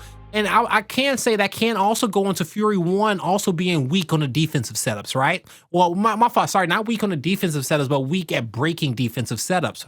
So both teams, hey, they win the initial, they set themselves up to win the round. Going into Speyer with the drop shot to have to contend with, of course, the fragmentation grenades, and then you have those very difficult corner hills. These are the things that Fury 1 and Rebel have to keep in mind at all times. Those 2 library, the 2 in the building hills, extraordinarily difficult. Those 2 outside hills really come down to those 2 lanes coming outside of the cathedral. You can lancer those out. You can make life living hell for people trying to get into those 2 outside hills. If I am Rebel, you need a solid start here. You need to jump out early point-wise. You need to win the cathedral hill and then rotate early and win point number 2. Because Fury 1, to me, really, I think will have no problem rotating quickly around this map. And I don't mean like off of respawn. I mean, I don't see Fury 1 being the type of team to kind of bash their head against the wall in point 1 or 2. If they lose point 1 after a full initial and then a reset, I wouldn't be surprised if they go straight to library and get set up, because one of the things that Fury 1 has proven to me tonight is that they're willing to over-rotate their opponent on a control map, and that goes back to Ritual. So this is going to be interesting to me to see if they can close it out here. They'll over-rotate for a spawn or over-rotate to make their opponent feel uncomfortable, because they know at the grand scheme of things, we're going to give up a few points, but what we're going to get from it, everything in which we want if we can win our fight. So they know how to extend these rounds, but as we move on over towards Speyer, can Fury 1 lock this one up, or we're going to get another rotation here, momentum, and Rebel pushing us there towards that map 5 execution, where they looked absolutely dominant there in that map number 2. So like I said, Colin, this series has been geared up. The storyline's kind of similar to our first series. The underdogs coming out on top after 3 maps, that is. This first initial blaze, you come through that middle stairwell. That's a little bit of a big sightline. I think the player that whoever plays that, I really would love to see Crack be the middle stairwell player, because it's kind of a headbutt 1v1. I want to see him kind of come out of that 1v position and try to dominate, especially dependent upon which side of the map they spawn. If he has right hand coming into that top level, he won't. He's going to have right hand coming in from the cathedral. So we're going to see Crack trying to be the tip of the spear here. Flash grenades out from both squads. One player makes it through the top of the stairs, and it actually is a double kill by Xploidz. That's the kind of highlight. That's the kind of start you need if you're a fan of Rebel. That's a beautiful start from him. And now you see the rest of him and the squad. They'll guard the stairs, but they know they got to keep staggering out these deaths. They got the nades to work with. They tossed a nade early after getting a double kill. The pressure came back towards them quick, and they got players behind them, in front of them. They're trying to get that revive in the corner. They're going to make a dash for it. They get it. 1v1 at the front door. Aim versus Identivez. Identivez will win the fight. And now it's a 3v2. The 2 players down the stairs. Soon to be the entire team of Fury 1 looking to move uphill. The drop shot doesn't get one. I thought it was going to be a multi-kill for a second, but it did enough breaking the lines for Rebel to move in and start picking up the scraps. I love the fact that I'll wait for this 1v to fight. Kardia needs to get this wrap shot to go off against Aimboot. Big back A. Now he gets the Lancer help. Beautiful job. That is a definitive hold number 1 here. Getting up to 50, maybe even 60 points. If Toxiq gets hit on a little bit more, there it is. He's going to go down. That's going to be 55 or more. Is it synergy, or is it a cheeky way to try to hide your numbers that Xploidz and Crack are playing the 2 Motorpool characters? Mechanic Mac and Motorpool Lizzie. They both got those big welding face masks on. I love that. Because if you call out face mask, you gotta say which one. All right. Then they got a helmet. They got a helmeted Karma. They got a helmeted Cog gear. It's Johnny Cog. Shout out One Time Gamers Outreach. You know how it is. Yes, sir. Shout out one time to Johnny Gear. As Gamers Outreach just wrapped up with $1 million, breaking some milestones there. Like Identivez just broke Aimboot's chest with the shotty. As Rebel, they give up their first 2 points, but that's all they're giving up here. They say you can get 3, but we're gonna keep taking the lion's share. We're nice. Xploidz back into that position now. Real quick, can we get a quick look at the overhead map as we get right before this push, just to see how long? 118. So full respawn on both of the power weapons. Both of them got picked up. That's what I was curious about, is if somebody was going to rotate out for it. Kardia has a drop. Shut this down right now. Shut that down right now. My man Kardia said, no, sir, not today. And then Ventry, he frag grenades his own teammate. He gets one, but my God, that had to be a miscommunication. 110 plus before they get off of this. That nade was so short. And now you'll see 113 is the lead for Rebel. And let's not forget that Speyer is their best control map. They haven't played in a while because people banned it against them. But Fury won and catch the memo, and they were okay with it. They were okay with them going up against them, but they're going to learn never to click this one again. Where is this team fire on Escalation and Ritual? What in God's good like a completely earth different is this team. happening? I'm telling you, they look like the Pittsburgh Knights all of a Because sudden. you know why? This is You know incredible. why? It's no snipers or twerk bowls on the map. That's why. So they play together. They don't care who gets the drop. They're not thinking about it. They are thinking about it to an extent, but they play with more synergy on this map because of the weapons that are there. Putting them on blast out right now. You calling them out? Don't lie. You calling them out right now, Blaze? What you mean?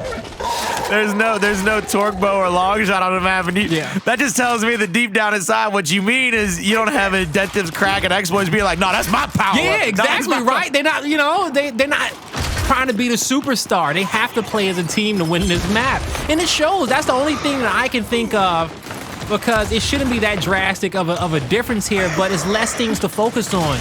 All you got to do is worry about your team fight, have your Lancer up, worry about the rotation, and, play for the kills, and Rebel knows how to do that really well. This is just a simplistic map for them, and they get forced out of this back hill. It's 8 seconds remaining. They got the new drop. They got the spawns download towards next. They're winning these battles again. Do you think I'm right, though? I mean, it's got to be something. It's got if you ain't right, look. If a bowl was on this map, they'll be losing. No, call my man Ribs. Find out if that's a thing. Is that a thing? Can we call it? It's a thing. It's a thing. Should we wish him a happy birthday now or wait until the end of the night? I was gonna wait till the end, but that's fine. We can do it. We can do happy. I ain't say nothing. I ain't say nothing. All right. As we see, 160-point lead coming out of here for Rebel. And they'll dominate again, but we can also get Ribs confirmation. He can shake the camera yes or shake it no, depending on how he feels. Is it a thing, Ribs? No, we got Softer observing. We got Softer observing. All right. Yo, big Softer out here. Yeah, big Softer, the man of many talents. Man of many talents. My man Tournament directs the Lady Spartan Pro Series. He's out here observing for Gears Pro League. Get that man a raise. Does it all. Now, Rebel, they've got everything done to almost lock this map in the bag. If they lose this series by blowing a 200-point lead, oh my God, Xploidz. He'll eat them all up. That shot punch, meat shield, the dance he did just to get those points. And now Fury 1's gonna start pressing Rebel, but they got the spawns for next.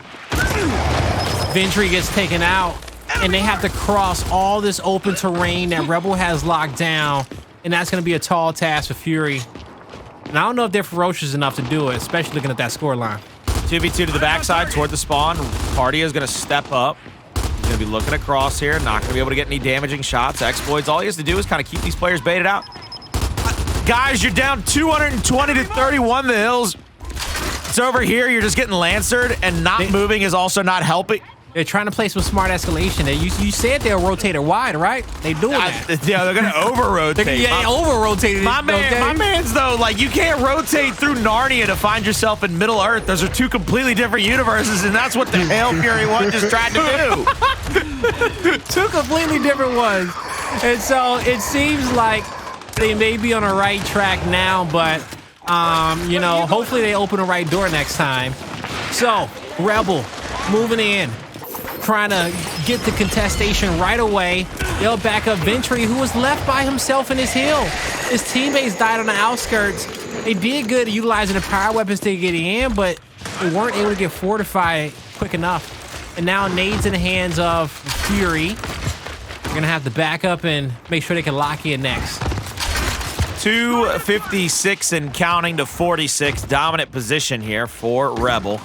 Next hill is the top right-hand side of your mini-map, and Identivez is full red, but Kardia is right there in the waiting wings to get that quick little double bounce and the kill.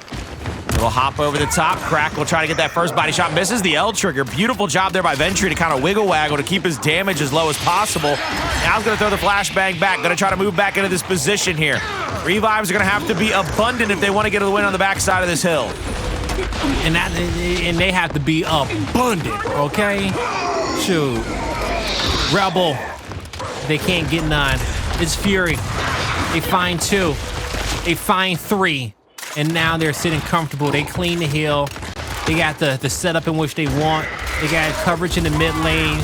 They got coverage in the single lane at Chapel. And they got 2 on top of the hill. 56 points left. This will break them over that 100-point marker. And now Rebel has to ask themselves, drop shot acquired. New nades, 20 or so seconds, and they'll have them. They don't have to use the drop shots in this fight. They got them now, right? You don't have to move up just yet for this little bit of scrap time, but they will. They'll get 1 kill. Not going to allow their opponent to break that 100-point marker. And I love this. But save yourself the nades for the next fight. They only need to use the drop to win that one. That player's still weak, yeah. I was going to say, he attempted a little backslide to try to get back up into the base of Xploidz, but I mean, he's going to go down. Toxiq trying to get into a very sneaky position to maybe go for that neutralization. They can bleed this out to the 290 area before the hill reset, but oh my God, I was going to say, did he get a... There we go, getting another kill there. 2v3 on the map. Kardia, front side of the hill, realizes that all his teammates have now gone down, so he needs to get skedaddled out of there. 3 players at the top middle stairs here, waiting for the reset of point number 1. Now, as you see, at the top of the stairs, it's Fury 1 holding the line, looking downhill. They're doing a great job. They'll find 1, but it's Aim who gets pressured out. Last gets forced out. Toxiq, he's about to get pressed out in the corner as he's taken down. It's a wipe, but there's 1 player behind. The last hope is Ventry. He'll get all fleshed out as now Rebel, last one standing. This is a 2v2 actually. Here comes Fury 1 on another attempt. Toxiq tries to roll up there, looking for another kill. He's going to go down. There's the revive, but there's the 3-piece, and everybody goes down as they were in synchronized shooting formation. Another kill comes through. 300 to 97, ladies and gentlemen. Rebel with a dominant map number 4 victory. We have it tied up once again. We have Fury 1 with maps 1 and 3. Rebel with maps 2 and 4. We go to a map 5 execution to settle it out. Who's going to come away with a victory? Find out after this. Ladies and gentlemen, welcome back to Gears Esports as we are blessed with our second map 5 of the night. This time it's Fury 1 going up against Rebel. We just watched Rebel put on an absolute dominant performance here on map number 4, Colin. Oh, yeah. I'll give you the call-outs just in case anybody wants to kind of get a repeat of how bad it was. 65-0, 113-6, 169-18, 214-30, 258-46, and then the closest they got to 100 was 97, but it was 397. When that map ended, Rebel says we will not go down today. They turn it around. Now we got to head on over towards the Clocktower execution, a map in which Rebel also loves a lot, Colin. What does Fury 1 need to do to really get control of that sniper up top and slow down Rebel? Because we know that they're going to be playing for those power weapons. Let them argue about which one's going to pick it up and then kill them while they're arguing. That sounds sorry. like a beautiful strategy. And to translate what Colin just said, he says, hey, you know, play it reactionary, okay? You know that they're going to be going down there towards the lane. Set the trap up for them. Put the focus on the secondaries. Put the focus on the whole spot. And let everybody else fight on the outskirts and force them to have to clutch up 1v4s and 1v3s with the snipe. I also think that there's a good chance that we see Fury 1 play through the secondary spot here, where they're going to be able to throw those flashes at the prison pillar and then be aggressive to the front side of the garden. One of the things that I think they can do very well is put that pressure on those two players on the line, so that if Rebel does go for a quick pick at the long shot, rather than focusing out the long shot player, focus out the line players, make them roll back. Get yourself in a position to where everybody's kind of stuck in a corner where either the players have to roll back and then roll down the stairs, or if they roll back up the stairs, you've got all four of your players at a 90-degree angle to the four players of Rebel that are left alive. One way or the other, I mean, you are going to be able to hear very easily. Well, we are going to be able to hear very easily where anybody on this map goes, because I know you and I both got on our beautiful Astro headsets, the official audio partner of Gears Esports. And if you're not already, get yourself over to astrogaming.com to get tournament ready. Let's crank up the mix, Sams, because it's starting. Ooh-wee, it's starting right now. The action is popping off as you see multiple downs coming through, but no kills. Snipers in the hands of Rebel. Looking to get into the fight once again. They're focusing the player inside jail. It's a good angle there towards the mid pillar. No one able to face aim off that pillar, but he overstayed his welcome there. And now his teammates are going down. You see the presence in the lane coming out here from Adverse. And this is going to be a 4v1. Taking out Xploidz. He'll get 3. I mean, see what they did, though, where they just lancered out Xploidz. They get 2 downs, but they can't solidify a third. And then they down the other guy, but it's only 1. And then Rebel gets the reset here. Rebel gets to hold Xploidz inside of the prison. He gets to get shots at everybody and ensure that he continues to either get damage out or downs. There's another beautiful down for the kill. There's the elimination. There's the other. There's the third and 4. Ladies and gentlemen, that is a 4-piece. Leg, a thigh, a breast, and a wing. Is that what we're going with? Leg, a thigh, and a breast, and a wing? All right. Yep. All right, for $9.99. Come on now. Okay. Get my fries crisp with some lemon pepper on them. Thank you. But we're getting a little bit of the pepper right now as we see the Lantern Fire coming out, peppering up Aim as he's getting taken out, and that is a sour taste in his mouth as Rebel with a man advantage, and that sniper's on the ground. I'm going to go ahead and say this, Blaze. Did you see the play that Rebel did to Lancer out at the player going for the long shot? Both of their players on the line, Crack and Kardia, went all the way to the wall. They were like to the right of where Kardia is. They were right next now. to each other? They were right next to each other, and they were they're there for the revives. They're as far away from a retake push from Fury, so if they come straight across the secondary spot, if Ventry were to try to come over with a Nasher, he wouldn't not either, close enough. He knows that he can't make the play with them in that corner, so they do a good job staying hip to hip, working that line. You know, we've seen several different versions of the line on Clocktower. You used to be able to get more angles sitting at it. And when those pistols were able to get headshots, it was a scary place to play. It was one of the hardest positions to play in Gears Esports back in Gears 1. The secondary players were some of the best players you ever came across to be able to get big headshots and win their team this map. Now, as you see, the pressure coming out from Fury 1, they'll take Rebel's back pillar. They are able to find themselves a kill. It's a 3v3. A flank from Ventry. He doesn't go for the player Lantern. He cuts back at the last second. He'll get a meet. Now it's a 1v2. And it's Fury 1 winning the 2v1. I'm surprised that they were able to give up such a definitive advantage really in that round. With that first kill on the player with a long shot, you'd think that they'd be able to play back a little bit more, play a little bit more defensively, get some extra damage out. Instead, Fury 1 finds a way to get themselves right back into it. They pull themselves up by the bootstrap, even losing the first blood, and that's what came back to kill Fury 1 in the first execution map, as they weren't able to convert all their first bloods. This time we see it's Rebel to get the first blood in map number 5 and round number 2, but not be able to convert it. Rebel set up toward the back pillar. Flashes are about to come out. Looks like Fury 1 is about to get ready for their placement of the flashes to try to maybe go for that long shot, but no smokes come out, so very dangerous treading for all 8 players right now. Utility and last in Kardia's hands. They both got 1 flash each. And Kardia can throw that, get on that back line, get on the back pillar, allow his teammates to make a play. Did the nades come back in Identivez hands? They did not. The Kardia says, I can stun too. He gets it on the back pillar. That's a good place to go for that quick pick.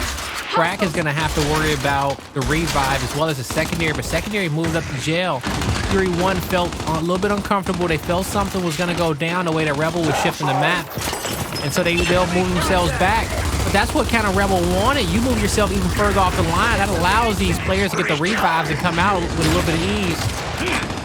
But as I say with ease, they will lose too. Identivez is able to find a kill on Ventry. Xploidz is going to go. Xploidz, I think, needs to go to this overlook and try to look straight down on the nades. He's not going to have a look at him, really. Aimboot's going to try to get a quick pick here on those frag grenades. There's the pick. Good little job up against that van, not putting himself out into the open. They don't try to overwhelm their opposition up at the top until it's a little bit too late. Xploidz will now go down. See one player misroll, and that's all it takes, ladies and gentlemen. One nade comes out. Second one comes out. Xploidz rolling around. Aimboot's getting tagged up. He's full red. No body shot on him yet. Maybe we can go down and dead. 2v2 situation. 9 seconds. Oh, he took out Toxiq as well. Oh, he's emoting him. Hey. Rebel. He is so dangerous. Like, it's like early 90s Mike Tyson dangerous, where at any given time, Tyson could hit you with that one right hook, put you down flat on your back.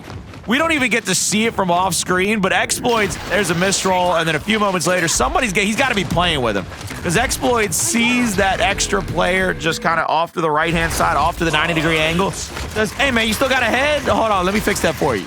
Whoop.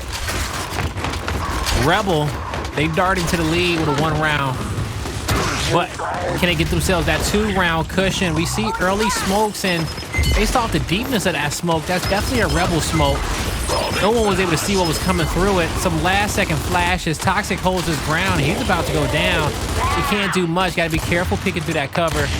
Ventry thought about it on Kardia, but now he got 3 players focused him at the choke of the secondary. He can't make that move just yet. When it comes down to utility, it's last. He has I think that's looking like a smoke in hand. Could be a flash. If they hear Rebel down low, that's where they need to go. Yeah, they got the pick on the frag grenades, but they get the down with the first set of Lancer fire. 3 Lancers up, trying to get a kill. Crack is going to go down. The reloads are going to come out. They're going to try to get him out one more time. There's the first frag grenade. Nobody's going to get a kill there. But they never got sniped either. No, nobody gets sniped. Kardia rotates back up to the line, and he goes down. My God, they hit him with everything. No shot, that man didn't get up to that line. Identivez is full red. He's going to get revived again. One more down and out. Will get the kill. Doesn't get it off. Identivez with a long shot. I'd have traded that bad boy out. Get back over to Xploidz, man. You see what he just did last round? I think he got a nade, but you know they got fighting for it. You know it's his time now. He says, "Oh, you got 2. I can get 2." He's screaming to push him out. Now he needs to hit a big shot. Can't get it there. There's the one that he needed. Gets the body shot on last. Keeps him in the corner. Yeah, he didn't have no help. The rest of the squad moved down low. They'll be able to pick up those kills. And this is looking like it's going to be another Rebel round. The heals down low at the bow. Toxiq can't do anything. Neither can last. 3-1 Rebel takes the lead here in the first 4 rounds of map number 5. That one very interesting simply because of how incredible the Lancer damage, the damage output really was from Fury. They could not finish off either of the players. They got a double down. No, 3. They got 2 downs on Xploidz. They got 2 downs on Identivez, 2 downs on Crack, and 2 downs on Kardia, and could not get a 3rd down on anybody. Okay, well, as soon as Rebel goes for that nade, you have to walk away with a power weapon or something, or a kill before he gets back up there. And we saw Fury 1 just not fast enough. Now this time we see a little bit more speed out of him, but we see a nice play from Rebel. That's a good down that came through from last to slow down that aggression. Now it's a kill coming in favor of Fury. It's 4v3 on the map. He says, you ain't gonna hit this. Oh, I can hit that. Ow. Why is his teammate not looking at this dude? Ow. Oh. Ooh. Ooh, almost got the next one. That's how strong the snipe is on this map, and we see why everyone plays for it. The flinch gets the down. That is an easy round for Fury 1, the easiest one they've had so far. Oh, they're gonna start emoting? Oh, Lord. Ooh, he might create a messy situation for himself. I don't know why you'd poke the bear, man. I don't know why you want to poke bears. Unless they go on a tear where they win 4 straight rounds, then it was totally worth it. But for right now, I'm like, good grace, good God almighty. I don't know if you'd want to do that to them. Overtime hill in the middle of those vans this round, so the initial is very important because you know that's a hellhole of an overtime hill. It's easily able to get lancered on by multiple angles. I think Rebel needs to be very, very cautious not to get overwhelmed at the long shot. No matter what happens, you cannot give it up to your opponents. Ventry will move across the front side. He's going to go down. They're going to be in a position here to get a quick little down onto him, but the revive is very smooth for the side of Fury. They're going to lancer out toward Crack now, looking for their own down. 2 players move up toward the long shot. Identivez and Xploidz. They're going to back that thing out, and they get all of them. Now it's going to be a beautiful another round by Rebel just to settle this one in. Oh, man, they come away with it for free every time because they know when their opponent's getting flustered. They know when they're worried about revives, when they're worried about down low, when they're worried about everything but the snipe. You see Identivez moves in at the right time. You have to have a back pillar guy who can call out that focus for his team and get them on the same page when those threats are coming. But Rebel, they're having better timing as these rounds are getting longer, and they're finding ways to beat up on Fury 1. So 4v4 on the map. Xploidz has the mark, but he ain't gonna get shot there. I think Laz got the sweet spot. There's the down. That's what he was hoping for, not to get headshotted, to get back up on the line. 4v4 still. Xploidz was snipe in hand. Those nades, did they get picked up? You still got a player there. I want to say they got picked up a while ago. Are they going for the torque bow? What? Yo, what is Crack doing? Crack can go for it. His team got the snipe. But oh my God. Yo. Okay, they make it a 3v3. He almost came out with 2.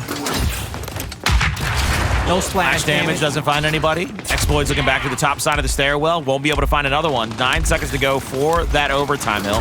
Crack in a very dangerous spot. He's full red. Ooh, he's going to get pressed. Yeah, there's no way you don't get pressured here by Ventry. 1 player's inside of the ring. It looks like Glass is going to chase out. He's going to get that kill, but that's his 3rd down. He needs to stay alive, but the other one's up top. Identivez. Oh, he can't do it. All 3. It's all tied up 3-3. What a close round that one was. And he went for the bow. It wasn't a bad play, but he also didn't need it. He also didn't need it. We talked about the power weapons, right? Everybody want a power weapon but Kardia. You know? But I'm like, I don't know why you stay. You can see the same angle to the stairs. I don't know if, again, it's just cockiness. If it's underestimating your opponent. Like, he stayed in a very open sector so very long. 3-3 all tied up. They're challenging across the back. Aimboot's going to have to roll out here. 2 players are already full red. There's the down from the line side. Unable to get that kill onto the foot of that player. Body shot there onto Ventry. Ventry full red. Needs to not go down here as well. Looking for the bound. Toxiq is down. That's another kill. 3. Now they need 1 more to go up 4-3 and try to take the lead back. He's going to smoke that center line. He's getting the 2 nades. He's let his teammates know that they being funny, but they already got the kill down low. So Rebel is going to go up 4-3. And this round, we saw both teams make a play for the snipe right away. It was a quick initial, but the way the stuns worked out, it forced Fury 1 back as Rebel just picked up the snipe in front, looked at them all and says, hey, we're just going to walk back. Not much you can do.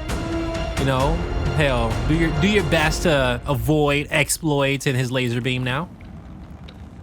They need to pretty much solidify the same thing. I think they need to be just as aggressive as Fury 1. If Fury 1's going to get aggressive, play up into the long shot, you got to play up against them because they were very good at turning the tides of that battle. They made the first decision. They forced the side of Fury 1 into a bad spot, lancered out pretty heavily. We come into the next round number 8 here. Fury 1 looking to tie it up yet again. They're going to send 2 players straight to back pillar. Here comes the smokes and the flashes. They're going to lancer out. Xploidz can't get any shots on. Last is on a big flank here through the bottom side of the map. They're not going to be able to get the long shot out here. They do have Last keeping up a lot of attention. First back A gets a damaging shot onto him, but Last still is not down. 3v3 up top for the long shot. Crack once again hitting a big body shot. Won't be able to hit that one. There's the down on him. Aimboot with a long shot now, looking for a pixel to hit, looking for somebody's shoulder, looking for a little wiggle waggle. Won't be able to find anybody just yet. Now that you've gotten that kill, go get the nades and use those to create a little bit of havoc. There you go. Now Aimboot's gonna go bottom. They're going to get the call out that Crack returned to his own side of the map, so Aimboot doesn't have to be concerned with having to roll down. Misroll there. Big body shot across the middle of that tree. Two down. So the nades, try to get him to come across. Crack doesn't have any nades out. He's going to throw one at the backside. No kill he's comes between through. two. Oh, 2v1. Fury 1 for the tie. It's up to Kardia. He can't get it done. And it was Rebel with that man advantage, but as they tried to make a play with those nades up top, who I didn't see the player who it was, but whoever aggressed down the snipe lane, he really set him up for success. And that was the player, whoever aggressed down the snipe lane from Fury. It was Toxiq. Toxiq initiated that fight to kick it off.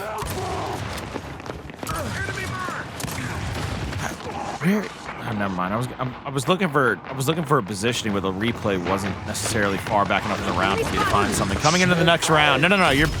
You're the best. There's nothing wrong with that. It's my own fault for not being too into the fight and not the entirety of the map voice of God. That's my fault. Picked up on the long shot by Identivez. Kardia goes to down onto Ventry. Now Toxiq goes down thanks to Kardia. Down finally coming through on a Crack. Revive's trying to come through. Shot around the shoulder. Beautiful job. They finally get one kill. 4v3. They should roll out of this. Get out and reset your damage, reset your downs. Force them into you. Don't give them an opportunity to come back into this spot. Identivez is going to rotate out toward the respawn. One player is going to go for this next shot. It looks like we have a 4-4 with Crack picking up the torque bow. And now that's the cue to rush, right? Identivez gets it down, but when the kills get cleaned up, they get cleaned up in favor of Rebel, as they now have a 4v1 on the map. They'll take out Toxiq, and they will go up to series of point.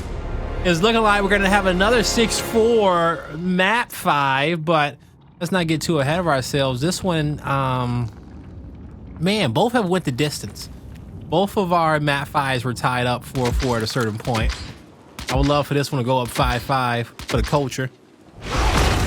Looking to see if they can tie it up here. Fury 1 is going to come back off of respawn to see if they can get anything to go in this next round, into round number 10, to see if they can tie it up, make it 5-5, go to a round number 11. Lancer fire across the backside.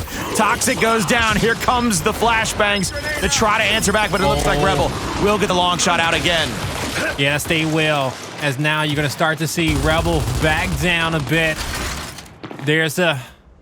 Dude, actually, the snipes is going to be out of play. There we go, right there. Xploidz. He'll get this one picked up. Now dropping back here towards cover. 3v4 situation. Fury, they want to make a play right now, but they know that they cannot give up any free kills over to Xploidz. He's watching every angle, but one player will get crossed on the stairs. Luckily, though, for Fury 1, it's Last in the whole spot. He'll keep him down for a bit as Ventry has to double back there towards the secondary.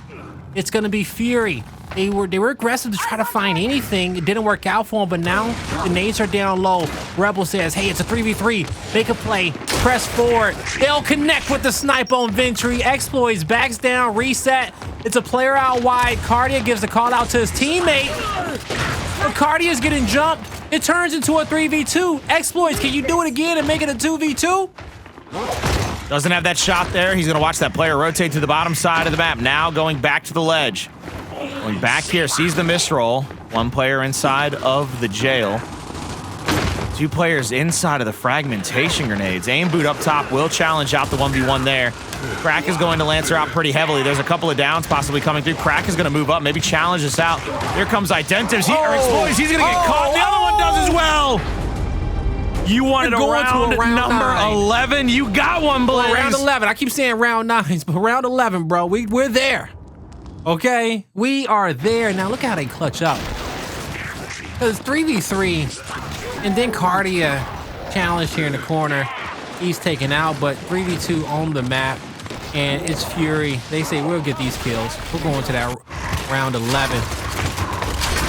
Xploidz He's been getting his snipe mostly every round. We see the flashes in hand for both teams. He'll throw an early one out. That smoke is short, but these players got the hit markers. Not too many marks in those back lanes. Identivez comes up late. He saw Aim threading it. He gets it out, and everyone stays alive. But can you hit the big shots that you need? The big shots to slow down Rebel and take this dub. They were commanding this series for a while, but now they're scared. They're trying to find anything. Oh, he cannot go down in that corner. He'll have to slow it down. He went down. Oh, but now they got to press. Pressuring Come down to the sniper. Oh my God. There's the big chunk. That's going to be it, ladies and gentlemen. Blaze, Kardia last alive. He's going to get 1 kill, but it's a 3v1 up top. Can he catch a second? Can he catch Toxiq off the waves? He's getting double answered. He goes down. Fury won with a huge, a monumental upset. They're going to take down Enter. Divisional rival, international rival, really, I mean, same region, LATAM on LATAM, you gotta love those. Those always go the distance. But this time it is Fury 1 with one more step, one more gasp, one more reach. They go just a bit further. They win in round number 11 against Rebel and beat them 3-2. What a series this one was, man. Fury, they stayed very adaptive throughout that map until they were able to find the winning strategy in that final round to take over. And those last 2 rounds, they were very aggressive there in the snipe lane, and they got it when they needed it the most, you know? It worked out for them, and that's a big one for Fury, okay? They fought hard for that, especially after losing map 4 in the fashion in which they did. But hey, they knew it could go the distance, and they got the assignment done, okay? They won the maps that they needed to.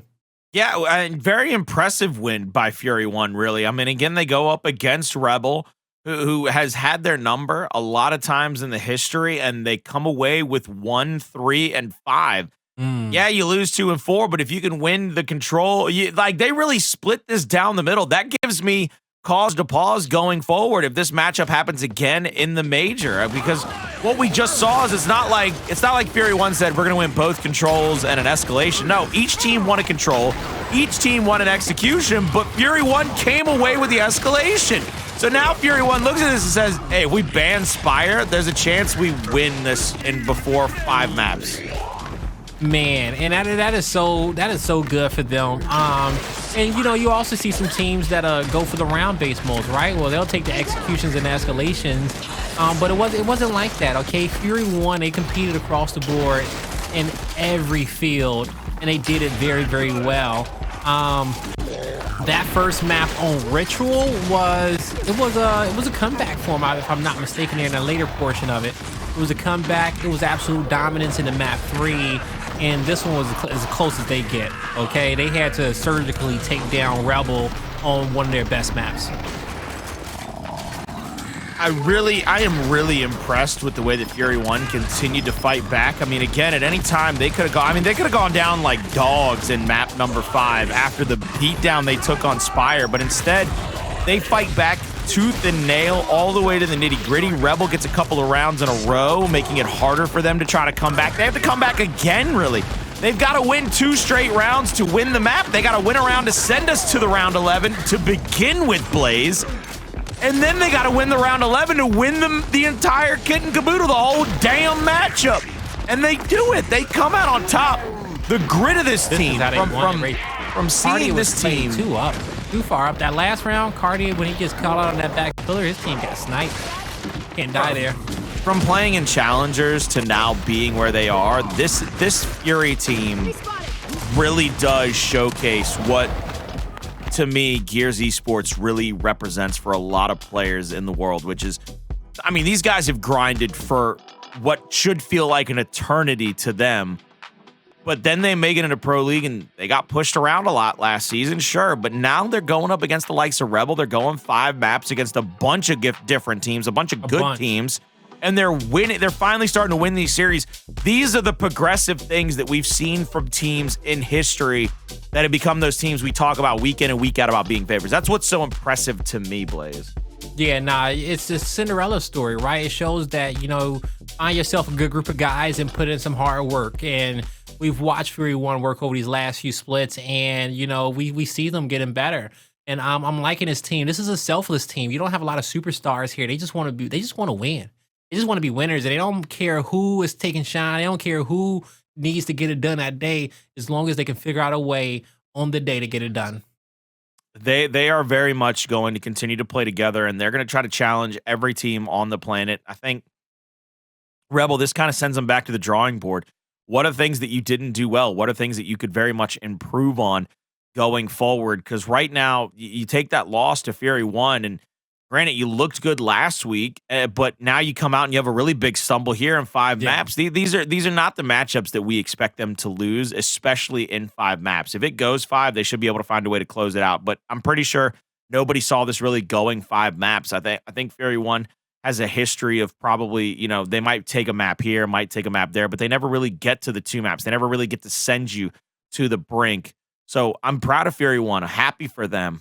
Rebel, they really need to have a look inside and see what it is, because if they're going to be inconsistent, they're going to have the same problems come major time. We've seen that from other teams. I mean, we saw E United have some inconsistencies a few splits ago. They go to the major, they whimper out. We saw Pittsburgh Knights do it before. We've seen so many teams be inconsistent.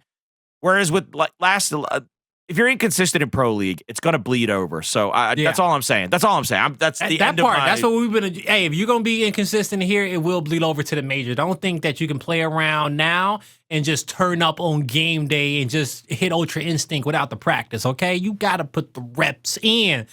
Now, we got our second set out the way, and we got one more rep coming up between 2 amazing squads. It's the Pittsburgh Knights going up against the Pioneers. Don't go anywhere, because I swear you don't want to miss out on this one.